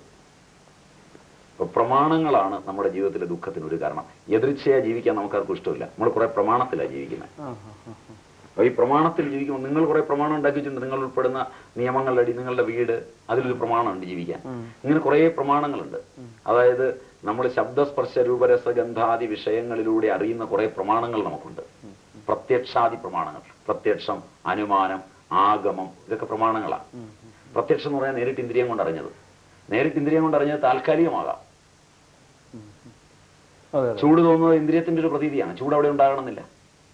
അപ്പോ ഇന്ദ്രിയത്തിലൂടെ അറിയുന്ന, നേരിട്ടറിയുന്ന പ്രത്യക്ഷം. നമ്മൾ തീയുണ്ട് അതുകൊണ്ട് പുകയുണ്ടെന്ന് പുകയുണ്ട് അതുകൊണ്ട് തീയുണ്ടെന്ന് അനുമാനിക്കുകയാണ്. അത് അനുമാനമായി. ഏതോ പഴയ ഗ്രന്ഥങ്ങളിലൊക്കെ എഴുതി വെച്ചിട്ടുണ്ട്, അതുകൊണ്ട് അന്ധമായി വിശ്വസിക്കുകയാണ്. അപ്പൊ പഴയതിൽ എഴുതി വെച്ചിരിക്കുന്നത് അന്ധമായി വിശ്വസിക്കുന്ന ആളുകൾ, പരീക്ഷിക്കാതെ വിശ്വസിക്കുന്ന ആളുകളുള്ള പോലെ തന്നെ ആധുനികമായി ശാസ്ത്രം എന്ന് പറഞ്ഞ് എന്ത് കൊടുത്താലും അതും വിശ്വസിക്കാൻ ആളുകളുണ്ട്. അപ്പൊ മനുഷ്യന്റെ വിശ്വാസ പ്രമാണങ്ങൾക്ക് മാറ്റമൊന്നുമില്ല. കാരണം വെച്ചാൽ നിങ്ങളിപ്പോ ആധുനികമായ ശാസ്ത്രം എന്ന് ചേർത്താൽ മതി. കാരണം കൈകൊണ്ട് ഇങ്ങനെ പണ്ടൊരു നമ്പൂതിരി അമ്പലത്തിൽ പോയി പൂജയും ചെയ്തിട്ട് വന്ന് ഇങ്ങനെ കൈകൊണ്ട് കാണിച്ചിട്ട് രോഗം മാറ്റി എന്ന് പറഞ്ഞാൽ അന്ധവിശ്വാസമായി. ആധുനികൻ റേക്കി എന്ന് പറഞ്ഞിട്ട് ഇങ്ങനെ കാണിച്ചു കഴിഞ്ഞാൽ നിങ്ങൾക്കൊക്കെ വിശ്വാസമായി. സാധനം ഒന്ന് തന്നെയാണ് പ്രമാണത്തിന്. കാരണം ആധുനിക ശാസ്ത്രത്തിന്റെ കുറെ സാങ്കേതിക ശബ്ദങ്ങളുടെ ജാടയിലാണ്, ജാർഗനിലാണ് രണ്ടും വിശ്വാസമാകുന്നത്. അപ്പൊ അതുകൊണ്ട് പ്രമാണം എന്ന് പറയുന്നത് പ്രത്യക്ഷ, അനുമാന, ആഗമങ്ങളാണ് പ്രമാണം. പിന്നെ അതുപോലെ തന്നെ വികല്പം, ഇല്ലാത്ത ജ്ഞാനം, വിപര്യം, അയഥാർത്ഥമായി നമ്മൾ ഉണ്ടാക്കുന്നത്, നിദ്ര, ഉറക്കം, സ്മരണ, ഇങ്ങനെയുള്ള വൃത്തികളിൽ നിന്ന് നമ്മളെ മോചിപ്പിച്ച് നിർത്തുന്നതിനാണ് യോഗ എന്ന് പറയുന്നത്. അതില് ഒരു ഭാഗമാണ് അഷ്ടാംഗ യോഗത്തില് 8 ഭാഗങ്ങളാണ്. 8 ഭാഗങ്ങളിൽ യമം, നിയമം, ജീവിതത്തിൽ ചിലത് അരുതെന്നുണ്ട്. അത് ഞാൻ മുമ്പ് പറഞ്ഞ കാര്യത്തിൽ നിന്ന് വഴിതെറ്റി പോന്നപ്പം ഇപ്പൊ ഓർത്തു. കാരണം ചില മാക്രോകോസവും മൈക്രോകോസവുമായുള്ള ഒരു ബന്ധത്തില് പൂർവ്വജന്മകൃതമായ പാപങ്ങൾ എങ്ങനെ വരുന്നു എന്നുള്ളതിന് നമ്മൾ ഈ ഭൂമിയിലെ വെള്ളം ഉപയോഗിക്കുമ്പോൾ, നമ്മളിപ്പോൾ ഒരു ലോഡ്ജിൽ എന്നെ കൊണ്ട് കിടത്തിയിരിക്കാം, എന്നോട് അയാൾ 110 രൂപ വാങ്ങിച്ചു. എന്റെ കണക്കനുസരിച്ച് ഒരു 60 രൂപയെ വാങ്ങിക്കാവുള്ളൂ. അതിൽ കൂടുതൽ വാങ്ങിക്കാനുള്ള സാധ്യതയില്ലെന്നാണ് ഞാൻ ആദ്യം കണക്കാക്കുന്നത്. ലോഡ്ജിൽ എന്ത് ഫെസിലിറ്റി ഉണ്ടെന്നുള്ളത് എനിക്ക് പ്രശ്നമൊന്നുമല്ല. ഞാൻ എല്ലാ ഫെസിലിറ്റി ഉപയോഗിക്കുന്നത്, എനിക്ക് കിടന്നാൽ മതി. ഞാൻ തപ്പിച്ചെന്നപ്പോൾ ചെറിയ ലോഡ്ജ് കിട്ടിയില്ല, വലിയ ലോഡ്ജ് തന്നെ കിട്ടി. അതിനകത്ത് കയറി കിടക്കുകയും ചെയ്തു. അപ്പോൾ അവർ പറഞ്ഞത് ഇന്ന സ്റ്റാർ ഹോട്ടലിന്റെ ലോഡ്ജാണ്, അതുകൊണ്ട് ഇത്രയും രൂപയാവും, എന്നാലും എനിക്ക് കിടന്നേ പറ്റുള്ളൂ, മേടിക്കുകയും വേണം. അപ്പോൾ അവസാനം പിന്നെ എന്റെ കാശ് മുതലാക്കാൻ ഞാൻ എന്ത് ചെയ്യും, രാത്രി മുഴുവൻ ആ TV ഓൺ ചെയ്ത് വെക്കും. രാത്രി മുഴുവൻ എന്ത് ചെയ്യും, അവന്റെ പൈപ്പ് ഓൺ ചെയ്ത് വെക്കും. അപ്പൊ പൈപ്പിലൂടെ വെള്ളം പോകുന്ന സമയത്ത് ആ മാക്രോ കോസവുമായുള്ള എന്റെ പാരസ്പര്യം എന്റെ മനസ്സിന്റെ കാമന കൊണ്ട് ഞാൻ മാറ്റിവെച്ചുകൊണ്ടാണ് ഓൺ ചെയ്യുന്നത്. അപ്പൊ അവിടെ പോകുന്ന ആ ജലസ്ഥാനം തന്നെയാണ് എൻ്റെ വസ്തി, ജലസ്ഥാനം തന്നെ. അപ്പൊ ഞാനത് കണ്ടോണ്ടിരിക്കുക, വെള്ളത്തിന്റെ ശബ്ദവും ആ പോക്കുമല്ല. കുറെ കഴിയുമ്പോൾ എൻ്റെ മൂത്രാശയത്തിന് തകരാറുണ്ടാവും. ഇതാണ് അവരുടെ കണക്ഷൻ. അപ്പൊ ഇങ്ങനെയുള്ള കണക്ഷൻ എന്ന് പറയുന്നത്, കാരണം മാക്രോയും മൈക്രോയുമായിട്ടുള്ള കണക്ഷൻ എന്ന് പറയുന്നതിനെ വെച്ച് മനുഷ്യൻ ജീവിക്കുന്നതിന് അവന്റെ അവയവങ്ങളെയെല്ലാം നിർത്തുന്നതിന് ചില അരുതുകളുണ്ട് ജീവിതത്തിൽ, ചില ആവാമുണ്ട്. അതാണ് യമവും നിയമവും. ചിലത് ചെയ്തേ പറ്റൂ, ചിലത് ചെയ്തുകൂടാ. യമം നിയമം. രണ്ട്, സ്വസ്ഥമായിരിക്കണം. മനസ്സിലാണ് മനുഷ്യനിരിക്കുന്നത്. ആസനം എന്ന് പറഞ്ഞു കഴിഞ്ഞാൽ മനസ്സ് സ്വസ്ഥമായിരിക്കുക എന്നർത്ഥം. പത്മാസനത്തിൽ ഇരുന്നിട്ട് മനസ്സ് സ്വസ്ഥമല്ലെങ്കിൽ അത് ആസനമല്ല. വജ്രാസനത്തിൽ ഇരുന്നിട്ട് മനസ്സ് സ്വസ്ഥമല്ലെങ്കിൽ ആസനമല്ല. അപ്പം ആസനം, ദെൻ പ്രാണായാമം, സ്ഥിര സുഖമാസനം എന്നാണ് പതഞ്ജലി പറയുന്നത്. അല്ലാതെ നിങ്ങൾ തലയും കുത്തിരിക്കാനൊന്നും അദ്ദേഹവും പറയുന്നില്ല. സ്ഥിര സുഖമാസനം, സ്ഥിരമായും സുഖമായും ഒരിടത്തിരിക്കുക, അസ്വസ്ഥതയില്ലാതെ. ആ സ്ഥിരമായും സുഖമായും ഒരിടത്തിരുത്തിയാൽ ഹാർട്ടിന്റെയും മറ്റുള്ളതിൻ്റെയും ഒക്കെ രോഗങ്ങൾ മാറും, പ്രശ്നങ്ങളിൽ നകന്ന്. അപ്പം ആസനം. പ്രാണായാമം, പ്രച്ഛർദന വിധാരണാഭ്യാം വാ പ്രാണസ്യ.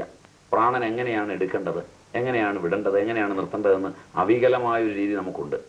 അതിനെ ഭംഗിയാക്കി കൊണ്ടുപോകുക എന്നുള്ളതാണ് പ്രജ്ജർദനവും വിധാരണവും. അങ്ങനെ പ്രാണായാമം, പ്രത്യാഹാരം, ഇന്ദ്രിയങ്ങളെയൊക്കെ ഈ കാണുന്നതിനോടൊക്കെ പ്രതികരിക്കാതെ അകത്തേക്ക് വലിക്കുക. പിന്നെ ധാരണ, പിന്നെ ധ്യാനം, പിന്നെ സമാധി. ഇങ്ങനെ 8 അംഗങ്ങളാണ് യോഗ. ഇത് വളരെ പ്രയോജനപ്രദമാണ് ചികിത്സാ ശാസ്ത്രത്തിൽ. ഇത് ആദ്യം അനുഷ്ഠിക്കേണ്ടത് വൈദ്യനാണ്. വൈദ്യൻ അനുഷ്ഠിച്ചിട്ട് മരുന്നെടുത്താൽ ആ മരുന്നിൽ അയാളുടെ മനസ്സ് കയറിക്കൂടും.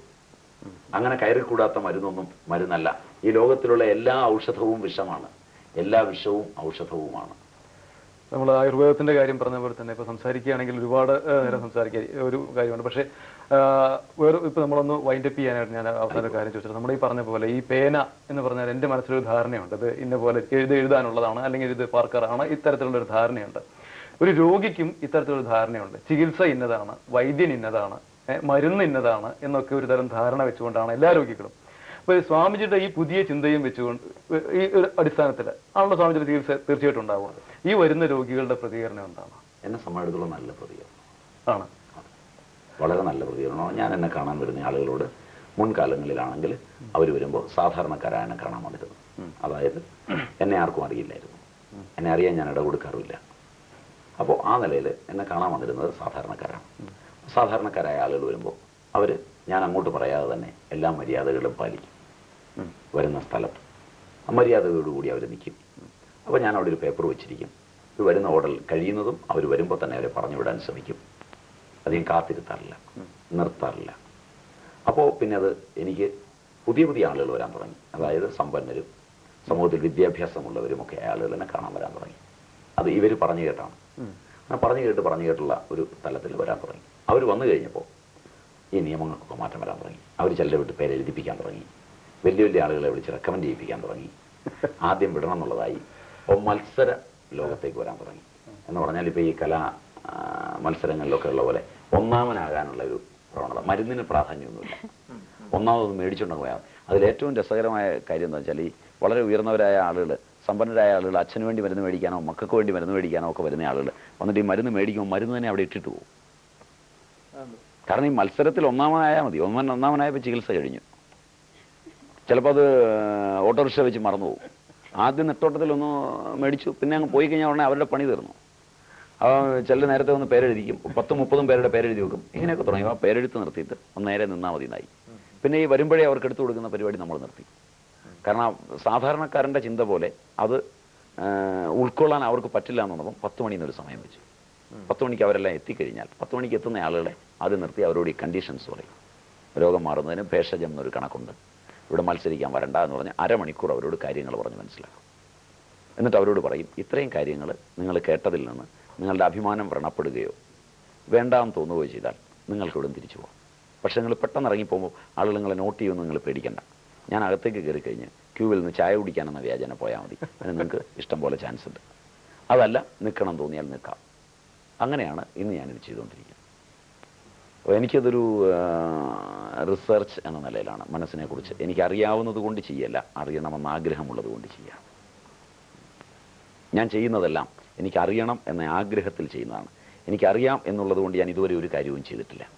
നിങ്ങളോടിപ്പോൾ സംസാരിച്ചത് ഉൾപ്പെടെ പക്ഷേ അതിൽ നിങ്ങളോട് സംസാരിച്ചതിലും, കാരണം ഞാൻ മാത്രമേ പറഞ്ഞുള്ളൂ എന്ന തോന്നൽ എനിക്കുണ്ട്, അതുകൊണ്ട് തന്നെ അറിയാൻ പറ്റിയില്ല എന്ന ചെറിയ പരിമിതിയുമുണ്ട്. കാരണം അതുകൊണ്ട് അറിയുക എന്നുള്ളതിന് വേണ്ടിയാണ് ഞാൻ സംസാരിക്കുന്നതും, അറിയുന്നതിന് വേണ്ടിയാണ് ഞാനിത് ചെയ്യുന്നതും.